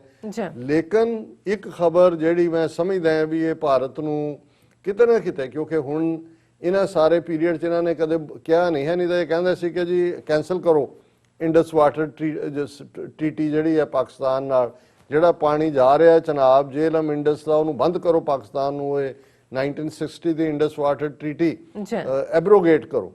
ਹੁਣ ਨਹੀਂ ਬੋਲਦੇ ਹੈ ਕਿਉਂਕਿ ਆਲਰੇਡੀ ਇਹਨਾਂ ਨੂੰ ਉਦੋਂ ਇਹ ਕਹਿੰਦੇ ਆ ਭੁੱਲ ਗਿਆ ਕਿ ਵੀ ਚਾਈਨਾ ਔਰ ਪਾਕਿਸਤਾਨ ਇੱਕ ਪੇਜ ਤੇ ਨੇ, ਤੇ ਤੁਹਾਡਾ ਤਾਂ ਕਦੋਂ ਤੁਸੀਂ ਬੰਦ ਕਰੋਗੇ ਤਾਂ ਪਾਣੀ ਨੇ ਥੱਲੇ ਨੂੰ ਹੀ ਵਗਣਾ, ਪਰ ਤੁਹਾਡਾ ਪਿਓ ਚਾਈਨਾ ਜਿਹੜਾ ਹੈ ਉਹਨੇ ਤੁਹਾਡੀ ਸ਼ਾਹ ਰਗ ਨੂੰ ਹੱਥ ਪਾਇਆ ਹੋਇਆ। ਕਿੰਨਾ ਮੇਜਰ ਈਵਨ ਸਤਲੁਜ ਜੇ ਤੇ ਸਾਰਾ ਭਾਖੜਾ ਡੈਮ ਖੜਾ ਹੈ, ਸਤਲੁਜ ਚਾਈਨਾ ਚੋਂ ਨਿਕਲਦਾ ਹੈ, ਤਿੱਬਤ ਚੋਂ, ਤਿੱਬਤ ਚਾਈਨਾ ਦਾ ਹਿੱਸਾ ਹੈ। ਔਰ ਇਸੇ ਤਰ੍ਹਾਂ ਜਿਹੜਾ ਨਾਰਥ ਈਸਟ ਦੀਆਂ ਸਾਰੀਆਂ ਹੀ ਸਟੇਟਾਂ ਦੀ ਦਾ ਵਾਟਰ ਆਫ ਲਾਈਫ ਹੈ ਬ੍ਰਹਮਪੁੱਤਰਾ, ਉਹ ਤਿੱਬਤ ਚੋਂ ਨਿਕਲਦਾ। ਔਰ ਕੱਲਾ ਇਹੀ ਨਹੀਂ, ਨਾਰਥ ਈਸਟ ਈਵਨ ਬੰਗਲਾਦੇਸ਼ ਵੀ ਬ੍ਰਹਮਪੁੱਤਰਾ ਦੇ ਭਾਰਤ ਚ ਐਂਟਰ ਕਰਦਾ ਹੈ ਉੱਥੋਂ, ਔਰ ਫਿਰ ਉਹ ਜਾ ਕੇ ਬੰਗਲਾਦੇਸ਼ ਚ ਜਾਂਦਾ। ਹੁਣ ਜਿਹੜੀ ਖਬਰ ਹੈ ਵੀ ਲੈਂਡ ਦੇ ਉੱਤੇ ਤੇ ਚੀਨ ਨੇ ਜੋ ਆਪਣਾ ਕੀਤਾ ਹੀ ਹੈ, ਉਹ ਕਿਵੇਂ ਆਉਣ ਵਾਲੇ ਦਿਨਾਂ 'ਚ ਇਹਨਾਂ ਦੇ ਗਲ ਦੇ ਦੁਆਲੇ ਜਿਹੜਾ ਫੰਦਾ ਹੈ ਉਹਨੂੰ ਹੋਰ ਟਾਈਟ ਕਰਨ ਜਾ ਰਹੇ ਨੇ।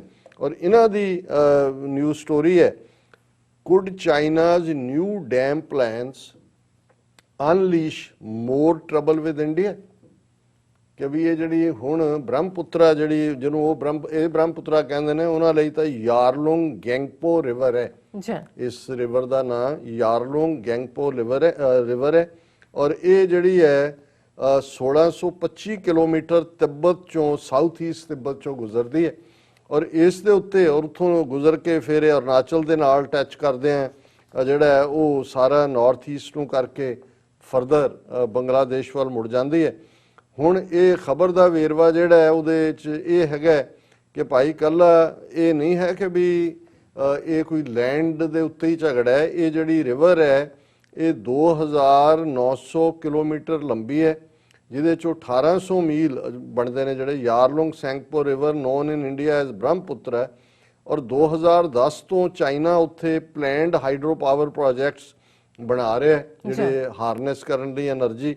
ਔਰ ਇਸ ਸਾਰੇ 'ਚ 2017 ਤੱਕ, ਕਿਉਂਕਿ ਜਿਹੜਾ ਇਹਨਾਂ ਦਾ ਉੱਥੇ ਝਗੜਾ ਹੁੰਦਾ ਹੈ ਭੂਟਾਨ ਦੇ ਨਾਲ, ਉਹ ਉਹਨਾਂ ਦਾ 2017 ਦੇ ਵਿੱਚ ਸੀ, ਡੋਕਲਾਮ 2017। ਹੁਣ ਕਿਉਂਕਿ ਫਲੱਡਸ ਵੀ ਆਉਂਦੇ ਨੇ, ਸੋ ਇਹ ਦੱਸਣ ਦੇ ਲਈ ਕਿ ਵੀ ਪਾਣੀ ਦਾ ਲੈਵਲ ਕੀ ਹੈ ਜਾਂ ਦੂਜਾ, ਕਿਉਂਕਿ ਬ੍ਰਹਮਪੁੱਤਰਾ ਭਾਰਤ ਵੱਲ ਜਾਣਾ, ਉਹ 2017 ਤੱਕ ਚੀਨ ਵਾਲੇ ਇਹਨਾਂ ਦੇ ਨਾਲ ਡਾਟਾ ਸ਼ੇਅਰਿੰਗ ਕਰ ਲੈਂਦੇ ਸੀ ਤਾਂ ਕਿ ਇਹ ਆਪਣਾ ਡੈਮੇਜ ਕੰਟਰੋਲ ਕਰ ਲੈਣ। ਜਦੋਂ ਇਹਨਾਂ ਨੇ ਉੱਥੇ ਜਾ ਕੇ ਭੂਟਾਨ ਨਾਲ ਲੱਗਦੇ ਡੋਕਲਾਮ ਦੇ ਉੱਤੇ ਜਾ ਕੇ ਪੰਗਾ ਲੈਣ ਦੀ ਕੋਸ਼ਿਸ਼ ਕੀਤੀ, ਉਹਨਾਂ ਨੇ ਡੋਕਲਾਮ ਤਾਂ ਸਾਰਾ ਕਾਬੂ ਕਰ ਹੀ ਲਿਆ, ਉੱਥੇ ਪਰਮਾਨੈਂਟ ਉਹਨਾਂ ਨੇ ਟੈਂਟਾਮੈਂਟ ਬਣਾ ਦਿੱਤੀ ਫੌਜ ਦੀ। ਦੂਸਰੇ ਪਾਸੇ ਉਹਨਾਂ ਨੇ ਇਹ ਜਿਹੜਾ ਵਾਟਰ ਦੇ ਨਾਲ ਸੰਬੰਧਿਤ ਡਾਟਾ ਸੀ ਇਹ ਵੀ ਬੰਦ ਕਰਤਾ ਦੇਣਾ ਇਹਨਾਂ ਨੂੰ। ਸੋ ਇਹ ਇਸ ਵੇਲੇ ਪੂਰੀ ਤਰ੍ਹਾਂ ਹਨੇਰੇ 'ਚ ਨੇ। ਔਰ ਇਹਨਾਂ ਦਾ ਇਹ ਆਪਣਾ ਕਹਿਣਾ ਹੈ ਕਿ ਵੀ ਇਹ ਜਿਹੜੀ ਬੜਾ ਖਤਰਨਾਕ ਮੂਵ ਹੋਏਗਾ ਚਾਈਨਾ ਦਾ, ਕਿਉਂਕਿ ਇਹ ਜਿਹੜੀ ਹੈ ਉਹਦੇ 'ਚੋਂ Tibet is key area for power generation in China and its rivers estimated to have about a quarter of national's total potential capacity according to Chinese government estimates। ਕਿ ਵੀ ਤਿੱਬਤ ਦੇ ਵਿੱਚ 1/4 1/4 ਜਿਹੜਾ ਉਹਨਾਂ ਦਾ ਸਾਰਾ ਸੋਰਸ ਹੈ ਉਹ ਤਿੱਬਤ ਦੇ ਵਿੱਚ ਹੈ। ਔਰ ਇਹ ਜਿਹੜਾ ਇਸ ਦਰਿਆ ਦਾ ਮਿਡਲ ਬੇਸਿਨ ਹੈ ਜਿਹਦੇ ਚੋਂ hydro electric facilities middle basin ਚੋਂ ਉਹਨਾਂ ਨੇ ਕੱਢਣੀਆਂ ਨੇ, ਇਹ ਲਾਈਨ ਆਫ ਐਕਚੁਅਲ ਕੰਟਰੋਲ ਦੇ ਬੜਾ ਨੇੜੇ ਹੈ। ਔਰ 3488 kilometre unmarked de facto boundary between China and India. ਔਰ ਇਸ ਕਿਉਂਕਿ ਕਲੇਮ ਕਾਊਂਟਰ ਕਲੇਮ ਚੱਲਦੇ ਨੇ, ਹੁਣ ਉਹਨਾਂ ਨੇ ਕਿਹਾ ਵੀ at least 11 hydro electric projects along the river have been operating or being planned by China over the past decades। ਹੁਣ ਇਹ ਸਾਰੇ ਖਿੱਤੇ ਦੇ ਵਿੱਚ ਲਗਭਗ 11 ਹਾਈਡਰੋ ਇਲੈਕਟ੍ਰਿਕ ਪਾਵਰ ਜਿਹੜੇ ਨੇ ਪਾਵਰ ਪ੍ਰੋਜੈਕਟ ਉਹਨਾਂ ਦੇ ਜਾਂ ਪਲਾਨ ਕੀਤੇ ਹੋਏ ਨੇ ਜਾਂ ਜਿਹੜੇ ਆਲਰੇਡੀ ਉਹਨਾਂ ਦੇ ਉੱਤੇ ਕੰਮ ਚੱਲ ਰਿਹਾ। ਫਿਰ ਉਹਨਾਂ ਨੇ ਨਾਂ ਦਿੱਤੇ ਨੇ ਸਾਰੇ hydro power station, Bayu, Jiexu, Langta, Dagpa, Nang, Demo, Namcha, Metok towns of Tibet, ਇਹ ਸਾਰੇ ਜਿਹੜੇ ਨੇ ਇਸ ਦੇ ਉੱਤੇ ਨੇ। ਔਰ Chinese government has also planned a dam on the lower reaches that would be at least double the size of Three Gorges Dam। ਜਿਹੜੇ already existing ਡੈਮ ਨੇ ਉਹਨਾਂ ਨਾਲੋਂ ਦੁੱਗਣੇ ਦਾ ਜਿਹੜਾ ਸਾਈਜ਼ ਦਾ ਡੈਮ ਉਹ ਬਣਾ ਰਹੇ ਨੇ। ਔਰ ਇਹਨਾਂ ਦਾ ਇੱਕ ਜਗਨਨਾਥ ਪਾਂਡਾ ਰਿਸਰਚ ਫੈਲੋ ਹੈ ਨਵੀਂ ਦਿੱਲੀ 'ਚ Manohar Parrikar institute defence studies, ਉਹਨੇ ਕਿਹਾ ਕਿ these dam projects have instigated worries in India as Chinese construction of dams close to LAC mixed with Indo-China border disputes assumes to be carrying strategic intents while creating strategic divide between India and the Himalayan rivers। ਉਹਨੇ ਕਿਹਾ ਜੀ ਬੜਾ ਖਤਰਨਾਕ ਹੈ ਇਹ ਤਾਂ, ਸਾਰੀ ਸਾਡੀ ecology ਵੀ ਉੱਡ ਜਾਂਦੀ ਹੈ ਪਾਣੀ ਦੇ ਨਾਲ, ਔਰ ਇਹ ਜਿਹੜੀ ਹੈ ਉਹਨਾਂ ਦਾ ਸਟ੍ਰੈਟੇਜਿਕ ਡਿਵਾਈਡ ਹੁੰਦਾ ਹੈ ਹਿਮਾਲਿਆਜ਼ ਦਾ। ਔਰ ਇਸੇ ਤਰ੍ਹਾਂ ਉਹਨਾਂ ਨੇ ਕਿਹਾ ਕਿ ਵੀ ਇਹ on top of the sensitive geographical locations of the river, there are worries in India about the environmental impact of more dams and river diversion। ਉਹਨਾਂ ਨੇ ਥੱਲੋਂ ਭੇਜਣ ਦੀ ਥਾਂ ਰਿਵਰ ਹੀ ਡਾਈਵਰਟ ਕਰਕੇ ਲੈ ਜਾਣੀ ਹੈ ਦੂਸਰੇ ਪਾਸੇ, ਇਹਨਾਂ ਨੂੰ ਹੋਰ ਵੀ ਫਿਕਰ ਪਾ ਰਿਹਾ। ਔਰ ਇਹ ਜਿਹੜਾ ਉਹਨਾਂ ਦਾ ਫਾਰਮਰ ਇੰਡੀਅਨ ਐਂਬੈਸਡਰ ਰਿਹਾ ਚਾਈਨਾ 'ਚ ਗੌਤਮ ਬੰਬਲ ਵਾਲੇ, ਉਹਨੇ ਕਿਹਾ ਕਿ ਵੀ ਇਹ ਜਿਹੜਾ he said that just river data exchanging is not enough to calm India's nerves, ਕਿ ਵੀ ਭਾਰਤ ਦੀਆਂ ਜਿਹੜਾ ਅਪਸੈਟਿੰਗ ਹੈ ਉਹਨਾਂ ਦੀਆਂ ਸਟੇਨਡ ਨਰਵਸ ਨੇ ਉਹ ਸਿਰਫ ਡਾਟਾ ਸ਼ੇਅਰਿੰਗ ਨਾਲ ਠੀਕ ਨਹੀਂ ਹੋਣੀ ਹੈ। ਔਰ ਇਹ ਜਿਹੜਾ China is constructing a series of cascading dams there, ਇਹ ਮਿਸਟਰ ਬੌਮ ਵਾਲੇ ਨੇ ਕਿਹਾ। ਸੋ ਅਸੀਂ ਇਹੀ ਕਹਿਣਾ ਚਾਹੁੰਦੇ ਹਾਂ ਕਿ ਭਾਈ ਫੇਰ ਨਾ ਕਹਿਣਾ ਕਿ ਜੀ ਇਹ ਤਾਂ ਨਾਰੇ ਲਾਉਂਦੇ ਸੀ ਹਿੰਦੀ ਚੀਨੀ ਭਾਈ ਭਾਈ ਦੇ, ਹੁਣ ਤੁਸੀਂ ਲਾ ਰਹੇ ਹੋ, ਤੁਸੀਂ ਕਹਿ ਰਹੇ ਹੋ ਜੀ ਐਗਰੀਮੈਂਟ ਹੋ ਗਿਆ 8ਵੇਂ ਦੌਰ ਤੋਂ ਬਾਅਦ, ਉਹ ਮੰਨ ਗਏ, ਉਹ ਚੌਥੀ ਫਿੰਗਰ ਤੇ ਚਲੇ ਜਾਣਗੇ। ਜਦੋਂ ਹੀ ਸਾਈਨ ਹੋਇਆ, ਅਜੇ ਹੋਇਆ ਨਹੀਂ ਵੈਸੇ, ਜਦੋਂ ਹੀ ਸਾਈਨ ਹੋਇਆ 3 ਦਿਨ ਦੇ ਵਿੱਚ ਹੋ ਜਾਏਗਾ, ਫਿਰ ਤੁਹਾਨੂੰ ਇਹ ਫਿਕਰ ਕਿਉਂ ਹੈ ਕਿ ਉਹ ਵਾਟਰ ਐਜ਼ ਏ ਵੈਪਨ ਵਰਤਣਗੇ। ਡੈਮਸ ਬਣਾ ਰਹੇ ਨੇ, ਉਹ ਬ੍ਰਹਮਪੁੱਤਰਾ ਤੁਹਾਡੀ ਨੂੰ ਆਪਣਾ ਛਿੰਗ ਛੂ ਫੂ ਉਹਦਾ ਨਵਾਂ ਨਾਂ ਰੱਖ ਦੇਣਗੇ ਉਧਰ ਨੂੰ ਕੱਢਣ ਦੇ ਲਈ। ਸੋ ਕੁੱਲ ਮਿਲਾ ਕੇ ਅਸੀਂ ਸਮਝਦੇ ਹਾਂ ਵੀ ਉੱਥੇ, ਕਿਉਂਕਿ ਇਸ ਵੇਲੇ ਅਮਰੀਕਨ ਇਲੈਕਸ਼ਨਸ, ਟਰੰਪ ਔਰ ਬਾਈਡਨ, ਇਸ ਸਾਰੇ ਨਾਲ ਜੁੜੇ ਹੋਏ ਸਵਾਲ ਜਿਹੜੇ ਨੇ ਉਹ ਸਾਰੇ ਪਾਸੇ ਜਾ ਰਹੇ ਨੇ। ਵੈਸੇ ਤਾਂ ਉੱਥੇ ਮੀਡੀਆ ਨੇ ਇਹ ਵੀ ਕਹਿ ਦਿੱਤਾ ਕਿ ਇਕੱਲੇ ਟਰੰਪ ਔਰ ਮੋਦੀ ਦੀ ਦੋਸਤੀ ਨਹੀਂ ਸੀ, ਉਹਨਾਂ ਨੇ ਫੋਟੋਸ਼ਾਪ ਕਰਕੇ ਫੋਟੋਆਂ ਵੀ ਬਣਾਈਆਂ। ਉਹਨਾਂ ਨੇ ਕਿਹਾ ਕਿ ਬਾਈਡਨ ਦਾ ਗ੍ਰੇਟ ਗ੍ਰੈਂਡਫਾਦਰ ਤੇ ਮੋਦੀ ਦਾ ਗ੍ਰੇਟ ਗ੍ਰੈਂਡਫਾਦਰ ਜਿਹੜੇ ਨੇ ਉਹ ਵੀ ਇਕੱਠੇ ਚਾਹ ਵੇਚਦੇ ਸੀ। ਔਰ ਕਹਿੰਦੇ ਉੱਥੋਂ ਕੋਈ ਗਏ ਬਾਹਰਲੇ ਟੂਰਿਸਟ ਤੇ ਉਹਨਾਂ ਨੇ ਦੇਖਿਆ ਵੀ ਗੋਰਾ ਜਿਹਾ ਮੁੰਡਾ ਹੈ, ਉਹਨੂੰ ਇੱਧਰ ਲੈ ਆਏ। ਵੈਸੇ ਵੀ ਬਾਈਡਨ ਨੇ ਕਿਹਾ ਕਿ ਜੀ ਮੇਰਾ ਇੱਕ ਗ੍ਰੇਟ ਗ੍ਰੈਂਡਫਾਦਰ ਜਿਹੜਾ ਈਸਟ ਇੰਡੀਆ ਕੰਪਨੀ 'ਚ ਸੀ, ਨੇਵੀ 'ਚ ਸੀ, ਔਰ ਉਹ ਨਾਗਪੁਰ ਸੈਟਲ ਹੋਇਆ, ਔਰ ਉਹਦੀ ਫੈਮਿਲੀ ਵੀ ਬਾਈਡਨ ਹੈ। ਸੋ ਹੁਣ ਆਉਣ ਵਾਲੇ ਦਿਨਾਂ 'ਚ ਜਿਹੜੇ ਮੋਦੀ ਭਗਤ ਨੇ ਉਹ ਬਾਈਡਨ ਟੱਬਰਾਂ ਦੇ ਰਿਲੇਸ਼ਨਸ਼ਿਪ ਵੀ ਕੱਢਣਗੇ। ਔਰ ਇਹ ਤਾਂ ਉਹਨਾਂ ਨੇ ਕਹਿ ਹੀ ਦਿੱਤਾ ਕਿ ਵੀ ਇੱਕ ਪੁਰਾਣੀ ਫੋਟੋ 2012-13 ਦੀ ਜਦੋਂ ਮੋਦੀ ਤੇ ਬਾਈਡਨ ਉਹ ਇਕੱਠੇ ਕਰਕੇ ਇੱਕ ਦੂਜੇ ਦੇ ਕੰਨ 'ਚ ਕੁਝ ਕਹਿ ਰਹੇ, ਜੱਫੀ ਨਹੀਂ ਪਾਈ ਬਾਂਦਰੀ ਦੀ ਤਰ੍ਹਾਂ ਜਿਹਦੇ ਨਾਲ ਬੱਚਾ ਚੰਬੜਿਆ ਹੁੰਦਾ। ਲੇਕਿਨ ਜਿਹੜਾ ਹੁਣ ਇਹ ਵੀ ਹੁਣ ਇਹ ਹੈ, ਕਿਸੇ ਨੇ ਕਿਹਾ ਕਿ ਵੀ ਬੜੀਆਂ ਪਲਟੀਆਂ ਮਾਰਦੇ ਦੇਖੇ, ਪਰ ਇਹ ਮੈਂ ਕਿਹਾ ਵੀ ਇਹ ਹੈ ਹੀ ਪਲਟੀ ਮਾਸਟਰ ਨੇ। ਪਲਟੀ ਮਾਰ ਜੀ। ਡਾਕਟਰ ਸਾਹਿਬ ਤੁਹਾਡਾ ਬਹੁਤ ਸ਼ੁਕਰੀਆ। ਸੋ ਇੱਥੇ ਲੈਣੇ ਬ੍ਰੇਕ। ਵਿਊਅਰਸ ਤੁਸੀਂ ਸਾਨੂੰ ਇਸੇ ਤਰ੍ਹਾਂ ਹੀ ਬਣੇ ਰਹਿਣਾ। ਮਿਲਦੇ ਹਾਂ ਛੋਟੇ ਜਿਹੇ ਵਕਫੇ ਤੋਂ ਬਾਅਦ।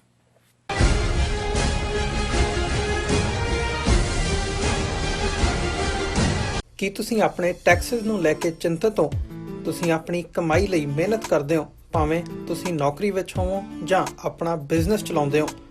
ਜਦੋਂ ਟੈਕਸ ਭਰਨ ਦਾ ਸਮਾਂ ਆਉਂਦਾ ਤਾਂ ਤੁਹਾਨੂੰ ਇੱਕ ਭਰੋਸੇਯੋਗ ਟੈਕਸ ਅਕਾਊਂਟੈਂਟ ਦੀ ਲੋੜ ਹੈ ਜੋ ਟੈਕਸ ਬੈਲੈਂਸ ਦਾ ਤੁਹਾਡੇ ਪੱਖ ਵਿੱਚ ਜਾਣਾ ਯਕੀਨੀ ਬਣਾਵੇ। ਸਿਆਟਲ ਦੀ ਜਾਣੀ ਪਛਾਣੀ company accurate accountants and taxes ਤੁਹਾਡੀ ਸੇਵਾ ਵਿੱਚ ਹਾਜ਼ਰ ਹੈ। ਅਸੀਂ ਹਰ ਤਰ੍ਹਾਂ ਦੇ ਟੈਕਸ ਭਰਨ ਵਿੱਚ ਤੁਹਾਡੀ ਮਦਦ ਕਰਾਂਗੇ। ਟੈਕਸ ਸੰਬੰਧੀ ਕਿਸੇ ਵੀ ਤਰ੍ਹਾਂ ਦੇ ਸਵਾਲ ਲਈ ਅੱਜ ਹੀ ਸਾਡੇ ਤੱਕ ਪਹੁੰਚ ਕਰੋ। Accurate accountants and Texas. ਇਹ ਦੋ ਵਿਚਾਰਧਾਰਾਵਾਂ ਵਿਚਾਲੇ ਟੱਕਰ ਦੀ ਵਾਰਤਾ ਹੈ।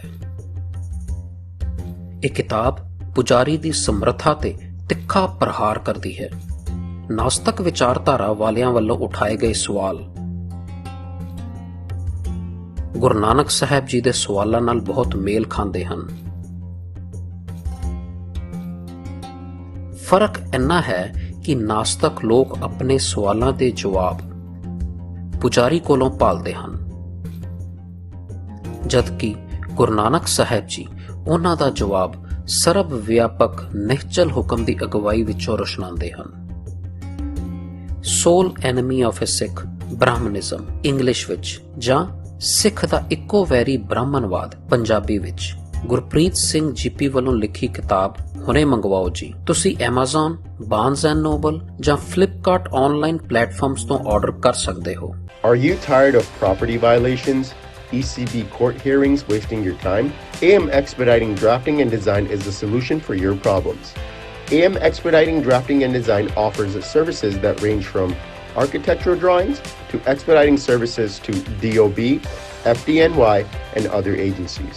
Or visit their location at 116-15 Myrtle Avenue in Richmond Hill. Call AM Expediting Drafting and Design now at 718-725-0059.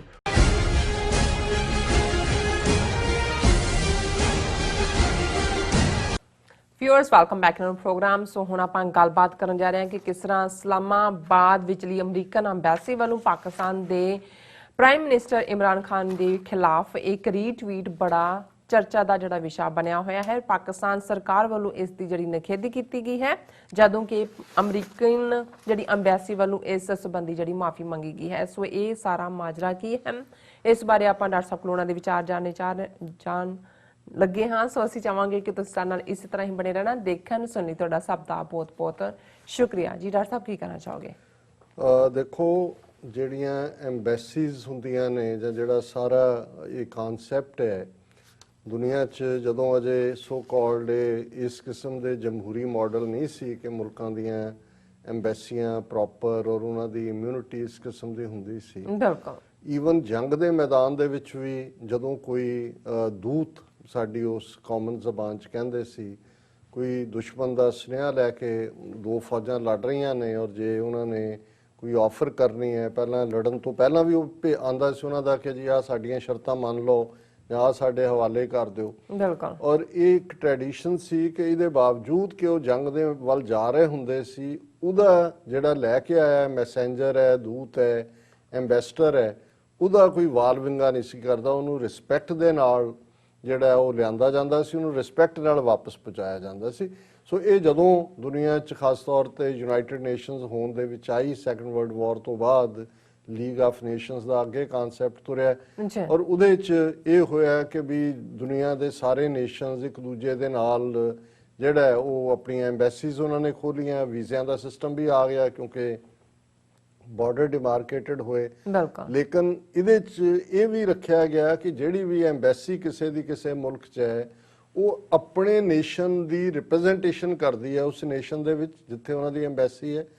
ਉਹਨਾਂ ਦੇ ਅੰਦਰੂਨੀ ਮਾਮਲਿਆਂ ਦੇ ਵਿੱਚ ਉਹ ਦਖਲ ਅੰਦਾਜ਼ੀ ਨਹੀਂ ਕਰ ਸਕਦੀ, ਨਾ ਹੀ ਉਹਨਾਂ ਦੇ ਸ਼ਹਿਰੀਆਂ ਦੇ ਨਾਲ ਕੋਈ ਇਸ ਕਿਸਮ ਦੀ ਇੰਟਰੈਕਸ਼ਨ ਕਰ ਸਕਦੀ ਹੈ ਜਿਹਦੇ ਥੱਲੇ ਉਹਨਾਂ ਸਿਟੀਜ਼ਨਸ ਦੇ ਆਪਣੇ ਰਾਈਟਸ ਵਾਇਓਲੇਟ ਹੁੰਦੇ ਹੋਣ, ਜਿਵੇਂ ਇੱਥੇ ਸਾਡੇ ਨਾਲ ਕਰਦੇ ਨੇ ਇੰਡੀਅਨ ਕਿ ਜੀ ਵੀਜ਼ਾ ਨਹੀਂ ਦੇਣਾ ਹੈ, ਪਾਸਪੋਰਟ ਨਹੀਂ ਦੇਣਾ ਹੈ, ਗੁਰਦੁਆਰਿਆਂ 'ਚ ਜਿਹੜਾ ਉਹ ਬੰਦੇ ਆਪਣੇ ਫਿੱਟ ਕੀਤੇ ਹੋਏ ਨੇ ਆਰਗੇਨਾਈਜ਼, ਇਹ ਸਭ ਅਗੇਂਸਟ ਦਾ ਲਾਅ ਹੈ ਜਿਹੜਾ ਇਹ ਸਾਰੇ ਜਿਹੜੇ ਨੇ। ਔਰ ਜੇ ਇਸ ਕਿਸਮ ਦਾ ਕੋਈ ਬੰਦਾ ਪਾਇਆ ਜਾਂਦਾ ਜਾਂ ਫੜਿਆ ਜਾਂਦਾ, ਇਹ ਹੱਕ ਹੁੰਦਾ ਉਸ ਮੁਲਕ ਦਾ ਕਿ ਉਹਨੂੰ ਪਰਸੋਨਾ ਨਾਨ ਗ੍ਰੇਟਾ ਕਿ ਬਈ ਇਹ ਬੰਦਾ ਇੱਥੇ ਨਹੀਂ ਚਾਹੀਦਾ। ਔਰ ਵਿਦਨ 24 ਆਵਰਸ, ਕਈ ਵਾਰੀ ਵਿਦਨ 2 ਆਵਰਸ ਹੁੰਦਾ, ਪੈਕ ਕਰੋ ਨਿਕਲੋ।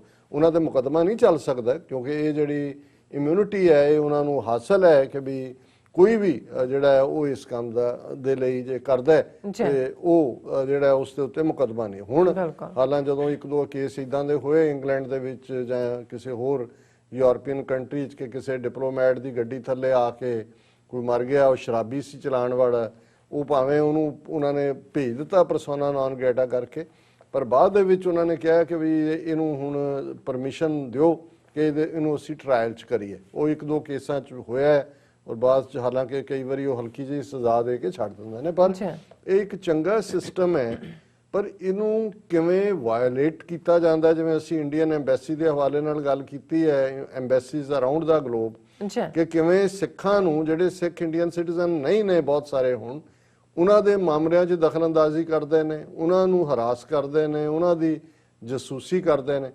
ਔਰ ਜਿਹੜੀ ਘਟਨਾ ਇਸ ਵੇਲੇ ਪਾਕਿਸਤਾਨ 'ਚ ਹੀ ਨਹੀਂ, ਮੈਂ ਸਮਝਦਾ ਵੀ ਇਹ ਅਮਰੀਕਾ ਦੇ ਲਿਹਾਜ਼ ਨਾਲ, ਜਦੋਂ ਕਿ ਖਾਸ ਤੌਰ 'ਤੇ ਇਹਨਾਂ ਦਾ ਆਪਣਾ ਸਿਸਟਮ ਇਸ ਵੇਲੇ ਫਸਿਆ ਹੋਇਆ ਕੰਟਰੋਵਰਸੀ 'ਚ, ਇੱਕ ਬੜੀ ਸ਼ਰਮਨਾਕ ਘਟਨਾ ਹੈ ਕਿ ਜਿਹੜੀ ਅਮਰੀਕਾ ਦੀ ਐਮਬੈਸੀ ਪਾਕਿਸਤਾਨ 'ਚ ਹੈ ਇਸਲਾਮਾਬਾਦ ਦੇ ਵਿੱਚ, ਉਹ ਕਿਵੇਂ ਆਪਣਾ ਇਸ ਸਾਰੇ ਦਾ ਹਿੱਸਾ ਬਣਦੀ ਹੈ ਜਿਹਦੇ ਚੋਂ ਦੋ ਗੱਲਾਂ ਪਹਿਲਾਂ ਮੈਂ ਐਗਜ਼ੈਕਟ ਗੱਲ ਕਰਨ ਤੋਂ, ਹਾਲਾਂਕਿ ਉਹਨਾਂ ਨੇ ਕੋਈ ਆਪਣੇ ਤੌਰ ਤੇ ਤਾਂ ਨਹੀਂ ਹੈ ਕਿ ਕੋਈ ਕਮੈਂਟ ਸਾਹਮਣੇ ਆਇਆ, ਪਰ ਆਲਰੇਡੀ ਵਾਸ਼ਿੰਗਟਨ ਪੋਸਟ ਦੇ ਵਿੱਚ ਦੇ ਇੱਕ ਆਰਟੀਕਲ ਦੇ ਹਵਾਲੇ ਨਾਲ ਪਾਕਿਸਤਾਨ ਪੀਪਲਜ਼ ਪਾਰਟੀ ਦੇ ਐਹਸਨ ਇਕਬਾਲ ਨੇ ਜਿਹੜਾ ਉਹਨੂੰ ਕੋਟ ਕਰਕੇ ਟਵੀਟ ਕੀਤਾ।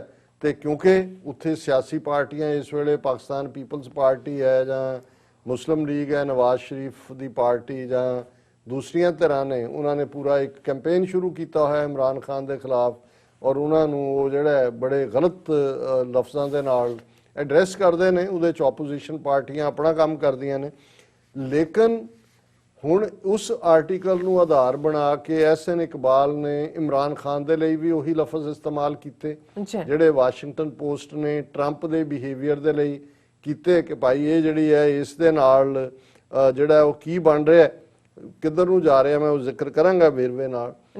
ਹੁਣ ਜਿਹੜਾ US ਐਮਬੈਸੀ ਇਸਲਾਮਾਬਾਦ 'ਚ ਹੈ, ਉਹਨਾਂ ਦੇ ਪ੍ਰੋਪਰ ਆਥੋਰਾਈਜ਼ਡ ਟਵਿੱਟਰ ਹੈਂਡਲ ਤੋਂ ਉਹੀ ਟਵੀਟ ਜਿਹੜਾ ਐਹਸਨ ਇਕਬਾਲ ਨੇ ਵਾਸ਼ਿੰਗਟਨ ਪੋਸਟ ਦੀ ਕੋਟ ਔਰ ਉਹਦੇ ਨਾਲ ਆਪਣਾ ਜਿਹੜਾ ਉਹ ਜੜ ਕੇ ਕੋਕਾ ਜਿਹੜਾ ਆਪੋਜੀਸ਼ਨ ਦੇ ਨਾਂ ਥੱਲੇ ਜਿਹੜਾ ਛੱਡਿਆ, ਉਹੀ ਅਮਰੀਕਨ ਐਮਬੈਸੀ ਨੇ ਅੱਗੋਂ ਰੀਟਵੀਟ ਕੀਤਾ। ਹੁਣ ਇੱਕ ਇਹ ਨਹੀਂ ਹੈ ਕਿ ਵੀ ਇਹ ਕੋਈ ਫੌ ਪਾ ਹੈ ਜਿਹਨੂੰ ਕਿਹਾ ਜਾਂਦਾ ਹੈ, ਜਾਂ ਕੋਈ ਇਹ ਫਰੂਡੀਅਨ ਸਲਿਪ ਬੋਲਣ ਵੇਲੇ ਕਹੀ ਜਾਂਦੀ ਹੈ ਫੌ ਪਾ। ਇਹ ਮੈਂ ਸਮਝਦਾ ਹਾਂ ਕਿ ਪਾਕਿਸਤਾਨ ਨੂੰ ਔਰ ਪਾਕਿਸਤਾਨ ਦੀ ਹਿਊਮਨ ਰਾਈਟਸ ਮਿਨਿਸਟਰ ਸ਼ੀਰੀ ਮਜ਼ਾਰੀ ਉਹਨਾਂ ਨੇ ਵੀ ਰਿਐਕਟ ਕੀਤਾ, ਔਰ ਉਹਨਾਂ ਦੇ ਦੂਸਰੇ ਜਿਹੜੇ ਨੇ ਸ਼ਾਹਬਾਜ਼ ਗਿੱਲ ਜਿਹੜੇ ਪੋਲੀਟੀਕਲ ਕਮਿਊਨੀਕੇਸ਼ਨ ਦੇ ਨੇ ਸਪੈਸ਼ਲ ਅਸਿਸਟੈਂਟ ਪ੍ਰਾਈਮ ਮਿਨਿਸਟਰ ਦੇ, ਉਹਨਾਂ ਨੇ ਵੀ ਕੀਤਾ ਕਮੈਂਟ। ਲੇਕਿਨ ਮੈਂ ਸਮਝਦਾ ਹਾਂ ਵੀ ਇਹ ਮਾਈਲਡ ਹੈ ਇਹਨਾਂ ਦਾ ਰਿਐਕਸ਼ਨ, ਜੋ ਬਿਆਨਬਾਜ਼ੀ ਹੈ। ਇਹਨਾਂ ਨੂੰ ਇਸ ਦੇ ਉੱਤੇ ਫੌਰਨ ਜਿਹੜਾ ਅਮਰੀਕਨ ਐਮਬੈਸੀ ਨੇ ਅਪੋਲੋਜਾਈਜ਼ ਕੀਤਾ। ਉਹਨਾਂ ਨੇ ਕਿਹਾ ਜੀ ਨਹੀਂ ਇਹ ਜਿਹੜਾ ਉਹ ਲੈਪਸ ਹੋ ਗਿਆ ਫਲਾਣਾ, ਪਰ ਮੈਂ ਸਮਝਦਾ ਵੀ ਇਹ ਲੈਪਸ ਨਹੀਂ ਹੈ। ਇਹ ਦੋ ਗੱਲਾਂ ਸਾਬਤ ਕਰਦਾ ਹੈ, ਇੱਕ ਤੇ ਜਿਸ ਮੁਲਕ ਦੇ ਵਿੱਚ ਤੁਸੀਂ ਬੈਠੇ ਹੋ ਉਹਦੀ ਇਲੈਕਟਿਡ ਹਕੂਮਤ ਦੇ ਜਿਹੜੇ ਹੈਡ ਆਫ ਸਟੇਟ ਨੇ, ਪ੍ਰਾਈਮ ਮਿਨਿਸਟਰ ਨੇ, ਉਹਨਾਂ ਪ੍ਰਤੀ ਤੁਹਾਡੀ ਕੀ ਰਾਏ। ਇਹਦਾ ਮਤਲਬ ਤੁਹਾਨੂੰ ਉੱਥੇ ਠਹਿਰਨ ਦਾ ਜਾਂ ਰਹਿਣ ਦਾ ਹੱਕ ਨਹੀਂ ਹੈ, ਕਿਉਂਕਿ ਜੇ ਤੁਸੀਂ ਇਵੇਂ ਸੋਚਦੇ ਹੋ। ਦੂਸਰਾ, ਕਿਉਂਕਿ ਆਲਰੇਡੀ ਪਾਕਿਸਤਾਨ ਦੀ ਆਪੋਜੀਸ਼ਨ ਪਾਰਟੀ ਕੀ ਕਹਿੰਦੇ ਹੋ, ਪਾਕਿਸਤਾਨ ਦੇ ਸ਼ਹਿਰੀ ਨੇ, ਉਹਨਾਂ ਨੇ ਆਪ, ਪਰ ਜੇ ਤੁਸੀਂ ਉਹਨਾਂ ਦੀ ਗੱਲ ਨੂੰ ਅੱਗੋਂ ਪ੍ਰਮੋਟ ਕਰਦੇ ਹੋ, ਫਿਰ ਇਹ ਹੈ ਵੀ ਤੁਸੀਂ ਪਾਕਿਸਤਾਨ ਦੇ ਅੰਦਰੂਨੀ ਮਾਮਲਿਆਂ ਦੇ ਵਿੱਚ ਦਖਲ ਅੰਦਾਜ਼ੀ ਕਰ ਰਹੇ ਹੋ, ਜਿਹੜਾ ਕਿ ਮੈਂ ਸਮਝਦਾ ਅਗੇਨ ਪਾਕਿਸਤਾਨ ਦੀ ਹਕੂਮਤ ਨੂੰ ਇਹ ਕਹਿਣਾ ਚਾਹੀਦਾ ਹੈ ਵੀ ਤੁਹਾਡੀ ਇਹ ਅਪੋਲੋਜੀ ਜੋ ਤੁਸੀਂ ਕਹੀ ਹੈ ਸਾਨੂੰ ਮਨਜ਼ੂਰ ਨਹੀਂ ਹੈ। ਆਇਡੈਂਟੀਫਾਈ ਕਰੋ ਵੀ ਇਹ ਕਿਹਨੇ ਕਮੈਂਟ ਕੀ, ਕਿਉਂਕਿ ਹੈਕ ਤਾਂ ਹੋਇਆ ਨਹੀਂ, ਇੱਕ ਤਾਂ ਹੁੰਦਾ ਨਾ ਹੈਕ ਹੋ ਗਿਆ ਤੁਹਾਡਾ ਅਕਾਊਂਟ, ਔਰ ਜਿਹੜਾ ਵੀ ਹੈ ਉਹਦਾ ਨਾਂ ਦਿਓ ਔਰ ਉਹਨੂੰ ਪਰਸੋਨਾ ਨਾਨ ਗ੍ਰੇਟਾ ਕਿ ਵੀ ਅਨਵਾਂਟਡ ਹੈ ਕਰਕੇ ਉਹਨੂੰ ਵਿਦਿਨ ਆਵਰਸ ਜਿਹੜਾ ਉੱਥੋਂ ਬਾਹਰ ਕੱਢੋ। ਇਹ ਰਿਸਪੌਂਸ ਹੋਣਾ ਚਾਹੀਦਾ ਹੈ, ਔਰ ਇਸ ਤੋਂ ਬਿਨਾਂ ਜਸਟ ਇਹ ਤਾਂ ਫॉर ਗ੍ਰਾਂਟਡ ਲੈਣ ਵਾਲੀ ਗੱਲ ਹੈ। ਔਰ ਹੁਣ ਮੈਂ ਐਗਜ਼ੈਕਟਲੀ ਗੱਲ ਕਰਦਾ ਕਿ ਭਾਈ ਇਹਨੇ ਐਹਸਨ ਇਕਬਾਲ ਨੇ ਜਿਹੜਾ ਸਕਰੀਨਸ਼ਾਟ ਉਹਦਾ ਪੋਸਟ ਕੀਤਾ ਵਾਸ਼ਿੰਗਟਨ ਪੋਸਟ ਦੇ ਆਰਟੀਕਲ ਦਾ, ਔਰ ਉਹਦੇ 'ਚ ਜਿਹੜਾ ਉਹਦਾ ਕਮੈਂਟ ਸੀ ਜਿਹਦੇ 'ਚ ਕਿ ਵਾਸ਼ਿੰਗਟਨ ਪੋਸਟ ਨੇ ਤੇ ਇਹ ਕਿਹਾ ਕਿ ਵੀ ਇਹ ਜਿਹੜਾ ਇਸ ਵੇਲੇ ਟਰੰਪ ਜਿਹੜਾ ਉਹ ਇਸ ਕਿਸਮ ਦਾ ਬਣ ਗਿਆ, ਉਹਦੇ ਐਗਜ਼ੈਕਟ ਲਫ਼ਜ਼ ਨੇ ਜਿਹਦੇ 'ਚ ਉਹਨੇ ਕਿਹਾ ਕਿ ਵੀ ਦੋ ਲਫ਼ਜ਼ ਉਹਨੇ ਵਰਤੇ ਨੇ, ਡੈਮਾਗੋਗਸ ਐਂਡ ਡਿਕਟੇਟਰਸ। ਹੁਣ ਜਿਹੜਾ ਵਾਸ਼ਿੰਗਟਨ ਪੋਸਟ ਦਾ ਆਰਟੀਕਲ ਸੀ ਉਹਦਾ ਟਾਈਟਲ ਸੀ Trump's defeat is a blow for the world's demagogues and dictators. ਕਿ ਜਿਹੜੀ ਟਰੰਪ ਦੀ ਹਾਰ ਹੈ ਇਹ ਇੱਕ ਵੱਡਾ ਝਟਕਾ ਹੈ, ਇੱਕ ਮੁੱਕਾ ਵੱਜਣਾ ਹੈ ਦੁਨੀਆ ਦੇ ਡਿਕਟੇਟਰਾਂ ਨੂੰ ਵੀ, ਔਰ ਡੈਮਾਗੋਗ ਹੁੰਦੇ ਨੇ ਜਿਹਦੇ 'ਚ ਤੁਸੀਂ ਭੜਕਾਟ ਕਰਕੇ, ਉਤੇਜਨਾ ਕਰਕੇ, ਨੈਗੇਟਿਵਿਟੀ ਕਰਕੇ ਜਿਹੜਾ ਉਹ ਆਪਣੀ ਸਪੋਰਟ ਬਣਾਈ ਹੋਏ ਉਕਸਾਊ, ਭੜਕਾਟ ਵਾਲੇ, ਸ਼ੈਤਾਨੀਅਤ ਵਰਗੇ ਲਫ਼ਜ਼, ਦੁਰਵਿਹਾਰ ਤੁਸੀਂ ਵਾਲੇ ਲੋਕ ਇਕੱਠੇ ਕੀਤੇ ਨੇ। ਹੁਣ ਇਹ ਵਾਸ਼ਿੰਗਟਨ ਪੋਸਟ ਕਿਉਂਕਿ ਚੱਲ ਰਿਹਾ ਮੀਡੀਆ ਨਾਲ ਤਾਂ ਇਟ ਖੜੱਕਾ ਟਰੰਪ ਦਾ ਰਿਹਾ ਹੀ ਹੈ ਪਹਿਲੇ ਦਿਨ ਤੋਂ। ਵਾਸ਼ਿੰਗਟਨ ਪੋਸਟ, ਨਿਊਯਾਰਕ ਟਾਈਮਸ ਔਰ CNN ਇਹ ਮੁਰਲੀਆਂ ਸਫਾਂ 'ਚ ਨੇ ਜਿਨ੍ਹਾਂ ਨੂੰ ਟਰੰਪ ਹਮੇਸ਼ਾ ਫੇਕ ਨਿਊਜ਼ ਕਹਿ ਕੇ ਦਰਕਾਰ ਦਿੰਦਾ ਹੈ। ਹੁਣ ਵਾਸ਼ਿੰਗਟਨ ਪੋਸਟ ਕਹਿ ਰਿਹਾ ਹੈ ਕਿ ਵੀ ਇਹ ਜਿਹੜੀ ਡਿਫੀਟ ਹੈ ਇਹ ਦੁਨੀਆ ਦੇ ਜਿਹੜੇ ਡੈਮਾਗੋਗ ਨੇ ਔਰ ਡਿਕਟੇਟਰ ਨੇ ਉਹਨਾਂ ਦੇ ਮੂੰਹ ਤੇ ਚਪੇੜ ਹੈ। ਹੁਣ ਇਸ ਨੂੰ ਉਹਦਾ ਸਕਰੀਨਸ਼ਾਟ ਦੇ ਕੇ ਐਹਸਨ ਇਕਬਾਲ ਨਾਲ ਲਿਖ ਦਿੰਦਾ ਹੈ, we have one in Pakistan too. ਤੇ ਸਾਡੇ ਕੋਲ ਪਾਕਿਸਤਾਨ 'ਚ ਵੀ ਇੱਕ ਹੈ demagogue or dictator, he will be shown the way out ਸੂਨ।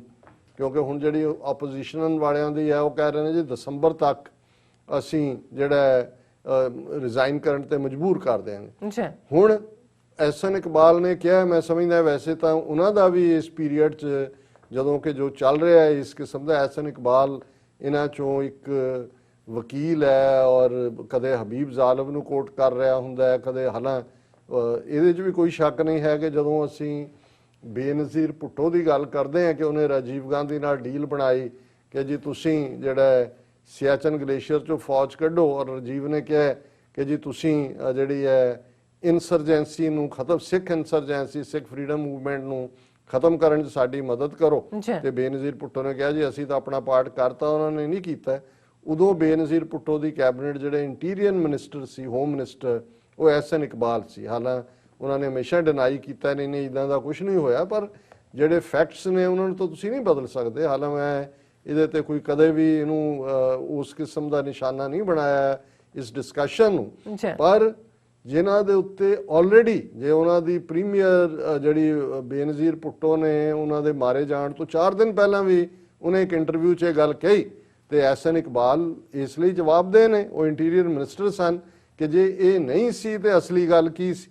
ਹੁਣ ਉਹ ਜਿਹੜੇ ਨੇ ਇੱਕ democratically elected government Imran Khan ਦੀ, ਜੇ ਇਲੈਕਸ਼ਨਾਂ ਦੀ ਫੇਅਰਨੈਸ ਦੀ ਗੱਲ ਕਰਨੀ ਹੈ ਤਾਂ ਫਿਰ ਪਾਕਿਸਤਾਨ ਦਾ ਸਾਰਾ ਹੀ ਇਤਿਹਾਸ ਦੇਖ ਲਓ ਕਿ ਕਿਨੇ ਕਿਹਦੇ ਤੇ ਇਤਰਾਜ਼ ਨਹੀਂ ਕੀਤਾ ਕਿ ਜੀ ਕਿਹੜੀ ਇਲੈਕਸ਼ਨ ਫੇਅਰ ਹੋਈ ਹੈ। ਸਾਡਾ ਉਹਨਾਂ ਦੇ ਜਿਹੜੇ ਕੁਝ ਇੰਟੈਲੈਕਚੁਅਲ ਨੇ ਮੈਨੂੰ ਕਹਿੰਦੇ ਨੇ ਜੀ ਇੱਕੋ ਹੀ ਇਲੈਕਸ਼ਨ ਫੇਅਰ ਹੋਈ ਸੀ ਜਿਹੜੀ ਯਹੀਆ ਖਾਨ ਨੇ ਕਰਵਾਈ 70-71 'ਚ, ਔਰ ਉਹਦੇ 'ਚੋਂ ਹੀ ਬੰਗਲਾਦੇਸ਼ ਨਿਕਲਿਆ ਕਿਉਂਕਿ ਸ਼ੇਖ ਮੁਜੀਬ ਦੀ ਪਾਰਟੀ ਕੋਲ ਐਬਸੋਲੂਟ ਮੈਜੋਰਿਟੀ ਸੀ ਔਰ ਉਰਲੇ ਪਾਸੇ ਸਾਰੇ ਜਗੀਰਦਾਰ, ਜਵਾੜੇ, ਵੱਡੇ ਵੱਡੇ ਸਾਰੇ ਹਾਰ ਗਏ ਸੀ ਕਿਉਂਕਿ ਦੈਟ ਵਾਸ ਦਾ ਓਨਲੀ। ਸੋ ਇਹ ਕੁਦਰਤੀ ਹੁੰਦਾ ਹੈ ਕਿ ਵੀ ਉੱਥੇ ਤਾਂ ਲੱਗਦਾ ਹੀ ਹੈ ਔਰ ਇੰਟਰਫੀਅਰੈਂਸ ਕਿਤੇ ਨਾ ਕਿਤੇ ਅੱਡ-ਅੱਡ ਲੈਵਲ ਤੇ ਹੁੰਦੀ ਹੈ। ਹੁਣ ਤੁਸੀਂ ਇਸ ਸਾਰੇ ਨੂੰ ਇੱਕ ਡੈਮਾਗੋਗ ਔਰ ਡਿਕਟੇਟਰ ਦੇ ਨਾਲ ਕੰਪੇਅਰ ਕਰਕੇ ਔਰ ਅਮਰੀਕਨ ਐਮਬੈਸੀ ਦੁੱਗਣਾ ਗੁਨਾਹ ਕਰਦੀ ਹੈ ਕਿਉਂਕਿ ਇਹਨਾਂ ਦਾ ਤਾਂ ਬਣਦਾ ਹੀ ਨਹੀਂ ਹੈ, ਐਮਬੈਸੀ ਦਾ ਕੋਈ ਰੋਲ ਨਹੀਂ ਹੈ ਕਿ ਉਹ ਪਾਕਿਸਤਾਨ ਦੇ ਅੰਦਰੂਨੀ ਮਾਮਲਿਆਂ 'ਚ ਦਖਲਅੰਦਾਜ਼ੀ ਕਰੇ ਜਾਂ ਉੱਥੇ ਕਿਸ ਪਾਰਟੀ ਨੇ ਆਣਾ ਹੈ ਜਾਂ ਕਿਹਨੇ ਜਾਣਾ ਹੈ। ਔਰ ਇਸ ਸਾਰੇ ਦੇ ਉੱਤੇ ਜਦੋਂ ਇਸ ਗੱਲ ਦਾ ਹੋਇਆ ਔਰ ਫਿਰ ਨਾਲ ਦੀ ਨਾਲ ਜਿਹੜੀ ਹੈ ਵਾਇਰਲ ਹੋ ਗਈ ਹੈ ਸਾਰੀ, ਉਹਨਾਂ ਨੇ ਅੱਗੋਂ ਜਿਹੜਾ ਆਪੋਜੀਸ਼ਨ ਲੱਭ ਰਹੀ ਹੁੰਦੀ ਹੈ ਮੌਕਾ, ਇੰਡੀਅਨਸ ਨੇ ਵੀ ਉਸ ਨੂੰ ਅੱਗੇ ਤੋਰ ਦਿੱਤਾ ਦੱਸਣ ਲਈ ਕਿ ਦੇਖੋ ਜੀ ਅਮਰੀਕਨਾਂ ਦਾ ਕੀ ਵਿਊ ਹੈ ਇਮਰਾਨ ਖਾਨ ਬਾਰੇ। ਔਰ ਉਹਦੇ 'ਚ ਜਿਹੜਾ ਐਕਸਪਲੇਨੇਸ਼ਨ ਦਿੱਤੀ ਹੈ ਯੂਐਸ ਐਮਬੈਸੀ ਨੇ, US embassy Islamabad Twitter account was accessed last night without authorization. ਇਹ ਬੜੀ ਡਿਪਲੋਮੈਟਿਕ ਲੈਂਗੁਏਜ ਹੈ ਕਿ ਬਿਨਾਂ ਕਿਸੇ ਨੂੰ ਹੱਕ ਦਿੱਤਿਆਂ ਕਿਸੇ ਨੇ ਇਹਨੂੰ ਜਿਹੜਾ ਐਕਸੈਸ, ਇਹ ਨਹੀਂ ਕਿਹਾ ਵੀ ਹੈਕ ਹੋਇਆ, ਹੈਕ ਤਾਂ ਸਮਝ ਆ ਸਕਦਾ ਹੈ, ਉਹਦੇ ਜਦੋਂ ਹੈਕ ਕਰਦੇ ਨੇ ਉਹਦੇ ਜੋ ਮਰਜ਼ੀ ਮੈਟਰ ਪਾ ਦੇਣ। ਹੁਣ ਆਇਡੈਂਟੀਫਾਈ ਕਰੋ ਕਿਨੇ ਇਹਨੂੰ ਕੀਤਾ ਜਾਂ ਤੁਹਾਡੇ ਬਿਨਾਂ ਆਥੋਰਾਈਜੇਸ਼ਨ ਤੋਂ। The US embassy doesn't endorse the posting or retweeting of political messages.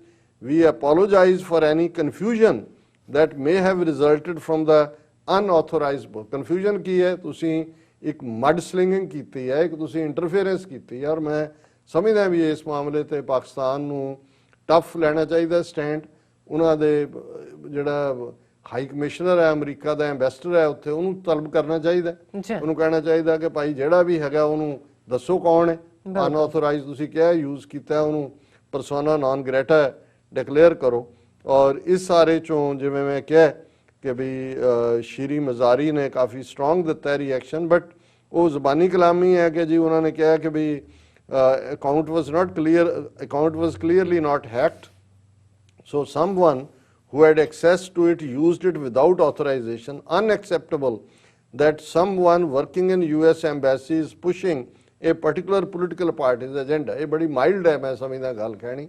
ਉਹਨਾਂ ਨੂੰ ਕਹੋ ਜੀ ਤਲਬ ਕਰੋ ਵੀ ਤੁਸੀਂ ਇਹ ਕੀਤਾ, ਦੱਸੋ ਕੌਣ ਹੈ, ਉਹਨੂੰ ਡਿਕਲੇਅਰ ਕਰੋ ਪਰਸੋਨਾ ਨਾਨ ਗ੍ਰੇਟਾ, ਕਿਉਂਕਿ ਉਹਨਾਂ ਦੇ ਜਿਹੜੇ ਪੋਲੀਟੀਕਲ ਕਮਿਊਨੀਕੇਟਰ ਨੇ ਸਪੈਸ਼ਲ ਅਸਿਸਟੈਂਟ ਸ਼ਾਹਬਾਜ਼ ਗਿੱਲ, ਉਹਨਾਂ ਨੇ ਕਿਹਾ ਜੀ for the first time ever an embassy was seen insulting its own lawfully elected president. We expect some heads to roll. This is unacceptable. ਉਹ ਕਿਉਂ ਹੈਡ ਰੋਲ ਕਰਨਗੇ ਜੀ?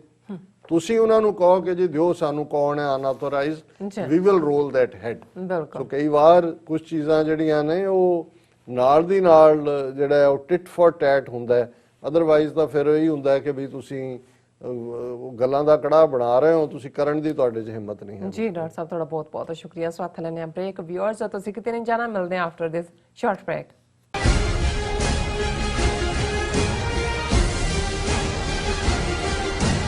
ਕੀ ਤੁਸੀਂ ਰੋਜ਼ਾਨਾ ਕੰਮ ਤੇ ਆਪਣਾ ਵਧੇਰੇ ਸਮਾਂ ਬਿਤਾਉਣ ਤੋਂ ਪਰੇਸ਼ਾਨ ਹੋ?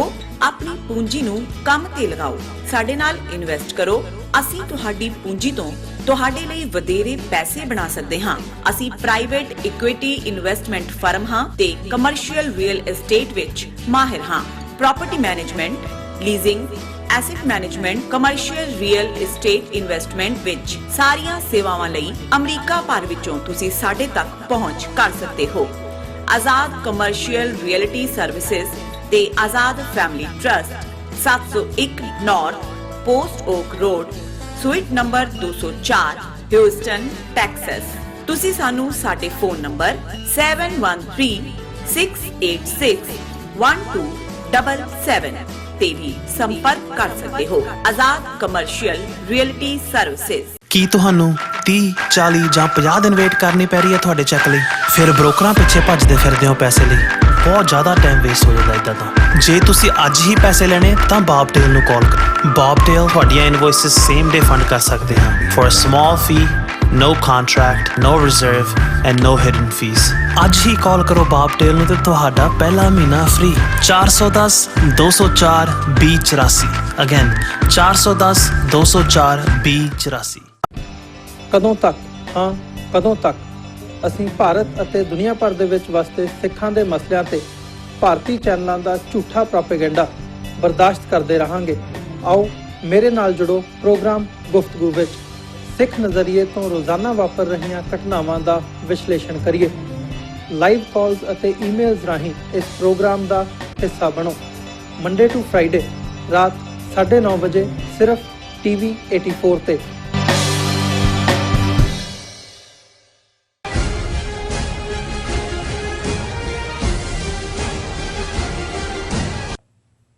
ਦਰਸ਼ਕੋ ਬ੍ਰੇਕ ਤੋਂ ਬਾਅਦ ਤੁਹਾਨੂੰ ਆਪਾਂ ਸਭ ਨੂੰ ਜੀ ਆਇਆਂ ਕਹਿੰਦੇ ਆ। ਹੁਣ ਆਪਾਂ ਗੱਲਬਾਤ ਕਰਨ ਜਾ ਰਹੇ ਹਾਂ ਭਾਰਤ ਦੇ ਜਿਹੜਾ ਜਸਟਿਸ ਸਿਸਟਮ ਹੈ ਉਸ ਬਾਰੇ ਕਿ ਕਿਸ ਤਰ੍ਹਾਂ ਨਫ਼ਰਤ ਦਾ ਵੰਜਾਰਾ ਪਬਲਿਕ ਟੀਵੀ ਦਾ owner and anchor Arnab Goswami Supreme Court ਦੇ ਹੁਕਮਾਂ ਥੱਲੇ ਜਿਹੜਾ ਜ਼ਮਾਨਤ ਤੇ ਬਾਹਰ ਆ ਚੁੱਕਾ ਹੈ। ਔਰ ਯਾਦ ਰਹੇ ਮਹਾਰਾਸ਼ਟਰ ਹਾਈ ਕੋਰਟ ਨੇ ਅਰਨਾਬ ਗੋਸਵਾਮੀ ਦੀ ਜ਼ਮਾਨਤ ਦੀ ਜਿਹੜੀ ਅਰਜ਼ੀ ਹੈ ਉਹ ਰੱਦ ਕਰ ਦਿੱਤੀ ਸੀ। ਦੀਵਾਲੀ ਦੀਆਂ ਛੁੱਟੀਆਂ ਹੋਣ ਦੇ ਬਾਵਜੂਦ ਸੁਪਰੀਮ ਕੋਰਟ ਨੇ ਸਪੈਸ਼ਲ ਅਦਾਲਤ ਖੋਲ ਕੇ ਇਸ ਹਿੰਦੂਤਵੀ ਜ਼ਹਿਰੀਲੇ ਸੱਪ ਨੂੰ ਜੇਲ੍ਹ ਚੋਂ ਬਾਹਰ ਕਢਵਾਇਆ ਹੈ। ਸੋ ਜਦੋਂ ਕਿ ਹਜ਼ਾਰਾਂ ਬੇਗੁਨਾਹ ਸਿੱਖ, ਮੁਸਲਮਾਨ, ਕਸ਼ਮੀਰੀ ਨੌਜਵਾਨ ਤੇ ਦਲਿਤ ਨੌਜਵਾਨ ਕੇਸਾਂ ਦੀ ਜਿਹੜੀ ਸੁਣਵਾਈ ਹੈ ਨਾ ਹੋਣ ਕਰਕੇ ਵੀ ਕਈ ਸਾਲਾਂ ਤੋਂ ਜੇਲ੍ਹਾਂ ਦੇ ਵਿੱਚ ਸੜ ਰਹੇ ਨੇ। ਸੋ ਇਸ ਬਾਰੇ ਆਪਾਂ ਵਿਚਾਰ ਚਰਚਾ ਕਰਨ ਜਾ ਰਹੇ ਹਾਂ ਔਰ ਨਾਲ ਹੀ ਗੁਰਬਾਣੀ ਵਿਚਾਰਾਂ ਦੀ ਵੀ ਸਾਂਝ ਤੁਹਾਡੇ ਨਾਲ ਪਾਈ ਜਾਏਗੀ। ਸੋ ਅਸੀਂ ਚਾਹਾਂਗੇ ਕਿ ਤੁਸੀਂ ਨਾਲ ਇਸੇ ਤਰ੍ਹਾਂ ਹੀ ਬਣੇ ਰਹਿਣਾ। ਦੇਖਣ ਸੁਣਨ ਲਈ ਤੁਹਾਡਾ ਸਭ ਦਾ ਬਹੁਤ ਬਹੁਤ ਸ਼ੁਕਰੀਆ। ਜੀ ਡਾਕਟਰ ਸਾਹਿਬ ਕੀ ਕਹਿਣਾ ਚਾਹੋਗੇ? ਦੇਖੋ, ਅਸੀਂ ਪਹਿਲੇ ਸੈਗਮੈਂਟ 'ਚ ਡਿਸਕਸ ਕੀਤਾ ਹੈ ਕਿ ਮੌਕਰੀ ਆਫ ਡੈਮੋਕ੍ਰੇਸੀ, ਜਮਹੂਰੀਅਤ ਦਾ ਜਨਾਜ਼ਾ। ਬਿਲਕੁਲ ਮਜ਼ਾਕ ਨਹੀਂ, ਮਜ਼ਾਕ ਤਾਂ ਛੋਟਾ ਲਫ਼ਜ਼ ਹੈ, ਜਮਹੂਰੀਅਤ ਦਾ ਜਨਾਜ਼ਾ। ਔਰ ਜੇ ਕਿਸੇ ਨੇ ਜਮਹੂਰੀਅਤ ਦਾ ਜਨਾਜ਼ਾ ਨਿਕਲਦਾ ਦੇਖਣਾ ਹੋਏ ਤੇ ਉਹ ਫਿਰ ਭਾਰਤੀ ਸਿਸਟਮ ਵੱਲ ਦੇਖੇ। ਜਮਹੂਰੀਅਤ ਦੇ 3 ਜਿਹੜੇ ਪਿਲਰ ਜਾਂ ਥੰਮ, ਜਿਸ ਦੇ ਵਿੱਚ ਐਗਜ਼ੈਕਟਿਵ ਹੈ, ਲੈਜਿਸਲੇਚਰ ਹੈ, ਜੁਡੀਸ਼ਰੀ ਹੈ, ਉਸ ਵੱਲ ਦੇਖੇ। ਤੇ ਚੌਥਾ ਜਿਹਨੂੰ ਪਿਲਰ ਮੀਡੀਆ ਨੂੰ ਕਿਹਾ ਜਾਂਦਾ ਸੀ, ਗੋਦੀ ਮੀਡੀਆ, ਉਹਨੂੰ ਦੇਖੇ।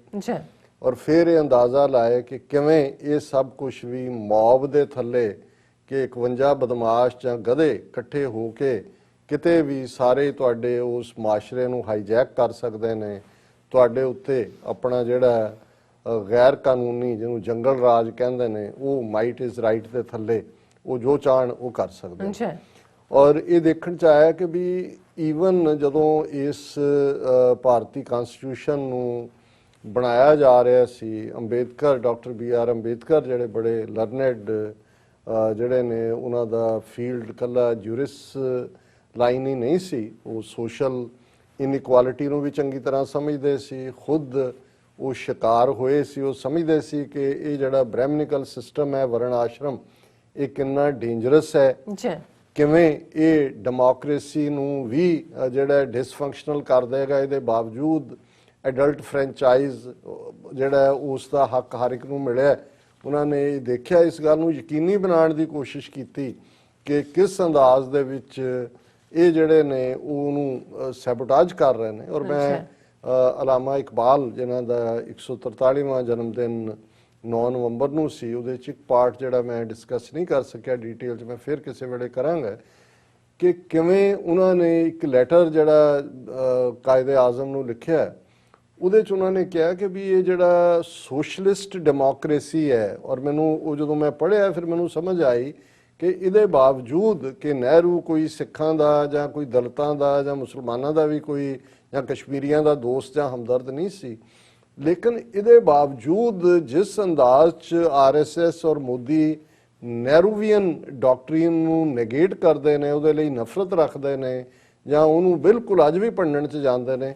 ਇਹ ਅਲਾਮਾ ਇਕਬਾਲ ਨੇ ਆਪਣੇ ਉਸ ਲੈਟਰ ਦੇ ਵਿੱਚ ਕਿਹਾ ਕਿ ਵੀ ਇਹ ਜਿਹੜਾ ਈਵਨ ਜਿਹੜਾ ਨਹਿਰੂਵੀਅਨ ਸੋਸ਼ਲਿਸਟ ਡੈਮੋਕ੍ਰੇਸੀ ਦੀ ਗੱਲ ਹੈ, ਇਹ ਬ੍ਰਾਹਮਣਵਾਦ ਦੇ ਨਾਲ ਅਪਵਾਦ ਹੈ, ਇਹ ਬਿਲਕੁਲ ਐਂਟਾਗਨਿਸਟਮ ਹੈ। ਔਰ ਅਲਟੀਮੇਟਲੀ ਇਹ ਵੀ ਇੱਕ ਦੂਜੇ ਦੇ ਨਾਲ ਭਿੜਨਗੇ, ਕਿਉਂਕਿ ਬ੍ਰਹਿਮਨਿਜ਼ਮ ਦੇ ਹੁੰਦਿਆਂ ਸੋਸ਼ਲਿਸਟ ਡੈਮੋਕ੍ਰੇਸੀ ਦਾ ਕਾਨਸੈਪਟ ਜਿਹੜਾ ਇਹ ਉੱਥੇ ਨਹੀਂ ਰਹਿ ਸਕਦਾ।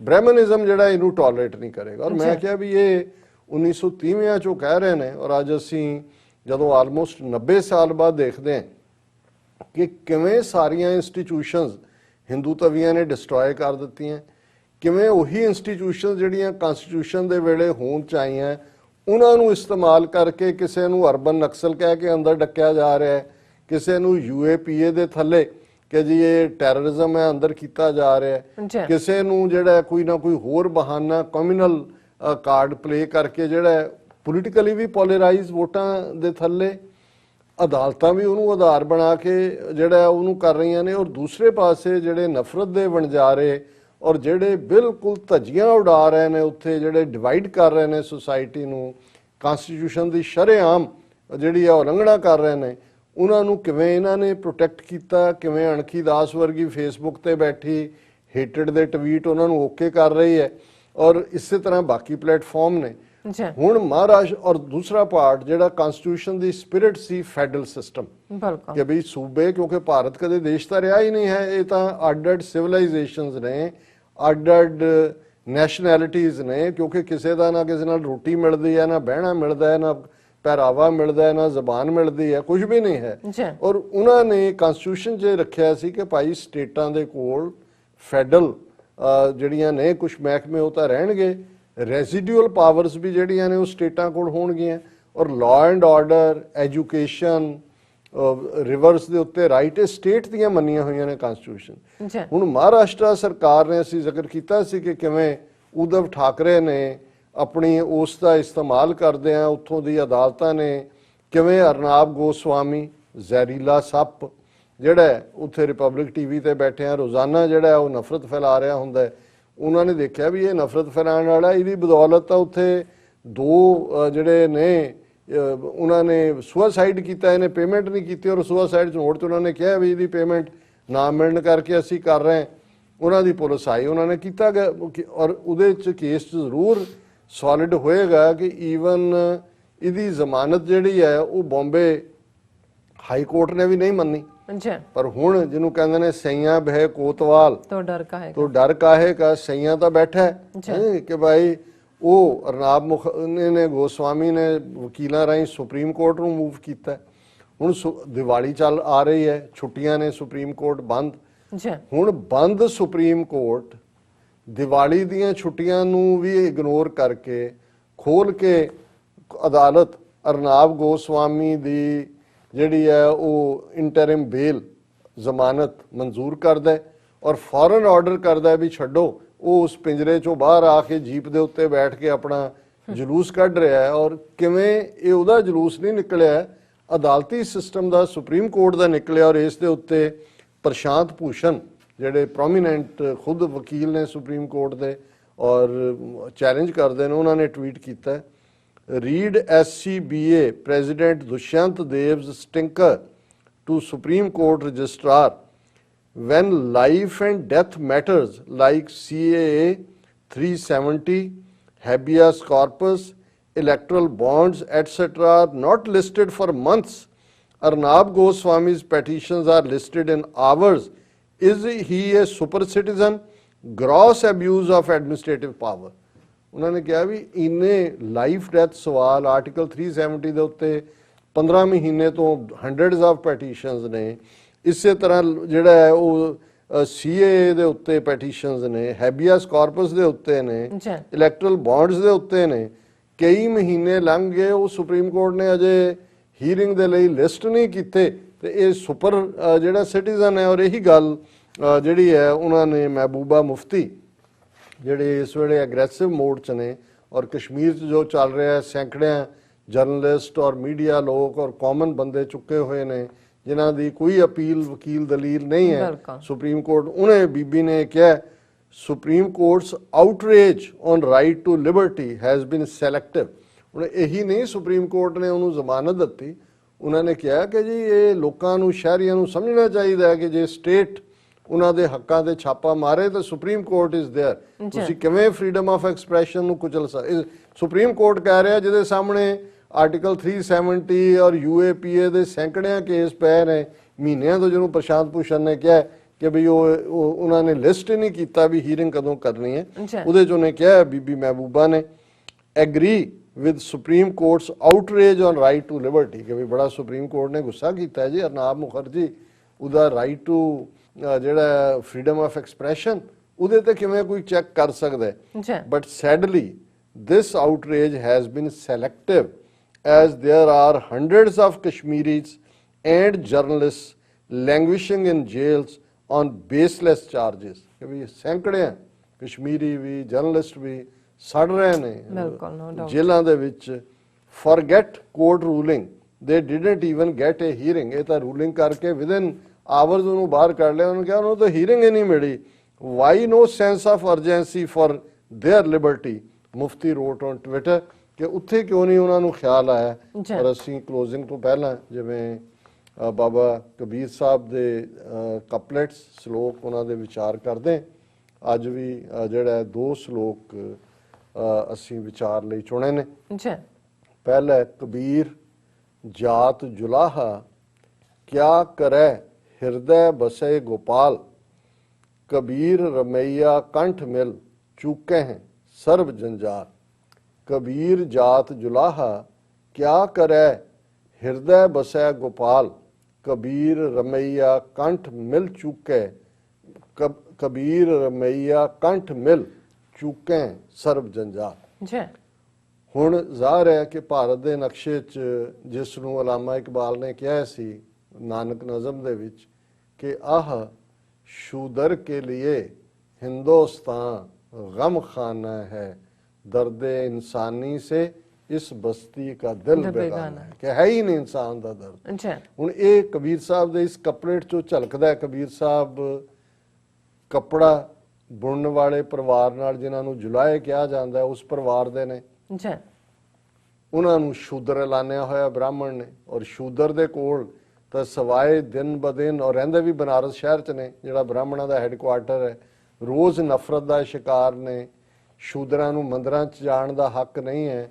ਸੋਸ਼ਲੀ ਉਹਨਾਂ ਦਾ ਬਾਈਕਾਟ ਹੈ। ਉਹਨਾਂ ਦਾ ਛੋਇਆ ਪਾਣੀ ਤੱਕ ਨਹੀਂ ਪੀਤਾ ਜਾਂਦਾ। ਪਰਛਾਵਾਂ ਪੈ ਜਾਏ ਪਿੱਟ ਜਾਂਦਾ ਹੈ। ਤੇ ਕਬੀਰ ਸਾਹਿਬ ਇਹ ਕਹਿੰਦੇ ਨੇ ਕਿ ਭਾਈ ਦੇਖੋ ਜਿਹੜਾ ਰੱਬ ਦੇ ਨਾਲ ਜੁੜਨਾ ਹੈ, ਰੱਬ ਦੇ ਨਾਲ ਇਕਮਿਕ ਹੋਣਾ, ਉਹਦੀ ਕਿੰਨੀ ਵਡਿਆਈ ਹੈ ਕਿ ਭਾਵੇਂ ਇਹਨਾਂ ਨੇ ਤਾਂ ਮੈਨੂੰ ਜੁਲਾਇਆ ਬਣਾ ਦਿੱਤਾ ਪਰ ਇਹ ਰੱਬ ਦੇ ਪਿਆਰ, ਰੱਬ ਦੀ ਰਹਿਮਤ ਨੇ ਮੈਨੂੰ ਕਿਸ ਕਦਰ ਮਾਣ ਦਿੱਤਾ ਹੈ। ਕਬੀਰ ਜਾਤ ਜੁਲਾਹਾ ਕਿਆ ਕਰੇ ਹਿਰਦੈ ਬਸੈ ਗੋਪਾਲ ਕਿ ਭਾਵੇਂ ਮੈਨੂੰ ਇਹਨਾਂ ਨੇ ਜੁਲਾਇਆ ਬਣਾਇਆ ਹੋਇਆ ਸੀ, ਬੜਾ ਨੀਵੀਂ ਜਾਤ ਦਾ, ਕੋਈ ਪੂਜਾ ਅਰਚਾ ਦੇ ਹੱਕ ਵੀ ਨਹੀਂ ਸੀ, ਲੇਕਿਨ ਰੱਬ ਨੇ ਰਹਿਮਤ ਕੀਤੀ ਤੇ ਮੇਰੇ ਦਿਲ ਦੇ ਵਿੱਚ ਆ ਕੇ ਰੱਬ ਵਸ ਗਿਆ। ਹਿਰਦੈ ਬਸੈ ਗੋਪਾਲ ਕਬੀਰ ਰਮਈਆ ਕੰਠ ਮਿਲ ਚੁਕੇ ਸਰਬ ਜੰਜਾਲ ਕਿ ਮੈਂ ਜਦੋਂ ਰਮਈਆ ਉਸ ਸੋਹਣੇ ਰੱਬ ਦੇ ਗਲ ਦੇ ਨਾਲ ਮਿਲ ਪਿਆ, ਉਹਨੇ ਮੈਨੂੰ ਆਪਣੇ ਗਲ ਨਾਲ ਲਾ ਲਿਆ।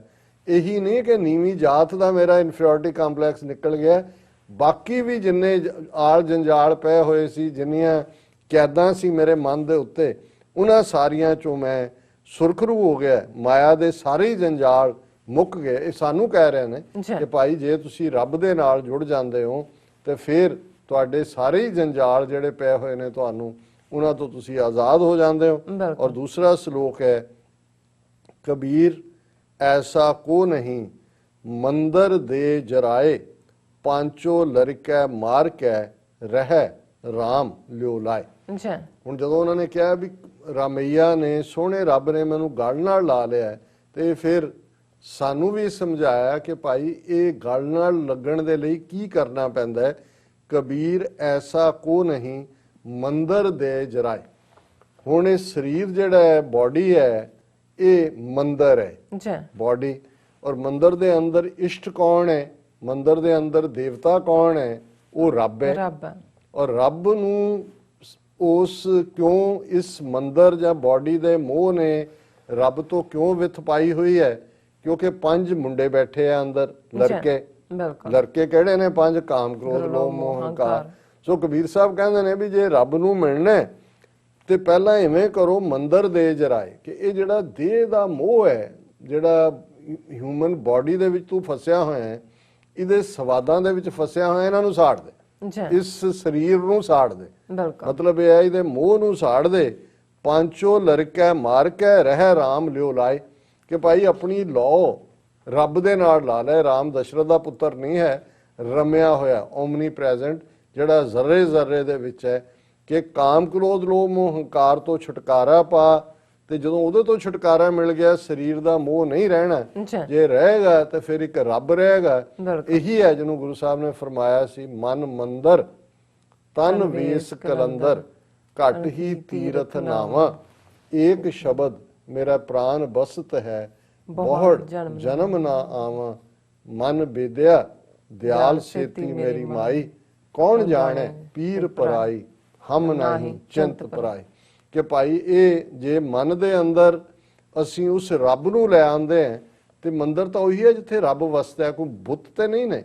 ਉਹ ਤਾਂ ਬੁੱਤਾਂ ਵਾਲੀਆਂ ਥਾਂ ਨੂੰ ਮੰਦਰ ਕਹਿਣ ਲੱਗ ਗਏ। ਮੰਦਰ ਘਰ ਨੂੰ ਕਹਿੰਦੇ ਸੀ ਪੁਰਾਤਨ ਪੰਜਾਬੀ, ਕਿ ਭਾਈ ਇਹ ਤੇਰਾ ਸਰੀਰ ਘਰ ਹੈ, ਪਰ ਇਸ ਘਰ ਦੇ ਅੰਦਰ ਵਸਣਾ ਜਿਹਨੇ ਹੈ, ਉਹਨੂੰ ਪਹਿਲਾਂ ਸਾਫ਼ ਤਾਂ ਕਰ। ਉਹਨੇ ਤੇਰੇ ਦਿਲ ਦੇ ਤਖਤ ਤੇ ਆ ਕੇ ਬਹਿਣਾ।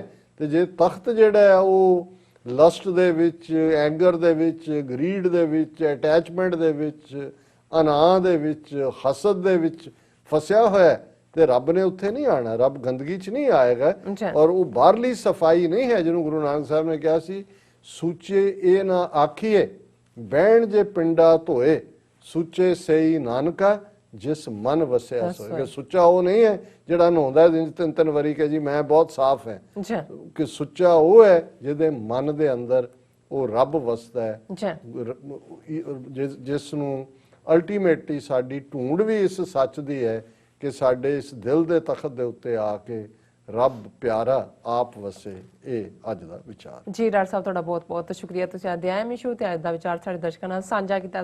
ਆਪਣੇ ਵਿਊਅਰਸ ਕੋਲ ਲੈਣੇ ਇਜਾਜ਼ਤ। ਵਿਊਅਰਸ, ਸਾਡੇ ਪ੍ਰੋਗਰਾਮ ਦਾ ਸਮਾਂ ਇੱਥੇ ਸਮਾਪਤ ਹੁੰਦਾ। ਤੁਸੀਂ ਆਪਣੀ ਰਾਏ ਤੇ ਸੁਝਾਅ ਸਾਨੂੰ ਭੇਜਣਾ ਭੁੱਲਣਾ ਸਾਡੇ ਇਸ ਪਤੇ ਤੇ sos@tv84.tv ਤੇ ਅਸੀਂ ਆਪਣਾ ਪ੍ਰੋਗਰਾਮ ਲੈ ਕੇ ਫਿਰ ਦੁਬਾਰਾ ਤੁਹਾਡੇ ਸਨਮੁਖ ਹੋਵਾਂਗੇ। ਤਦ ਤੱਕ ਲਈ ਮੈਨੂੰ ਤੇ ਆਪਣੇ ਡਾਕਟਰ ਆ ਗਿਆ ਦੋ। ਦੇਖਦੇ ਰਹੋ TV84। ਬੁਲਾ ਦਿਓ ਫਤਿਹ। ਵਾਹਿਗੁਰੂ ਜੀ ਕਾ ਖਾਲਸਾ, ਵਾਹਿਗੁਰੂ ਜੀ ਕੀ ਫਤਿਹ। ਰੱਬ ਰਾਖਾ।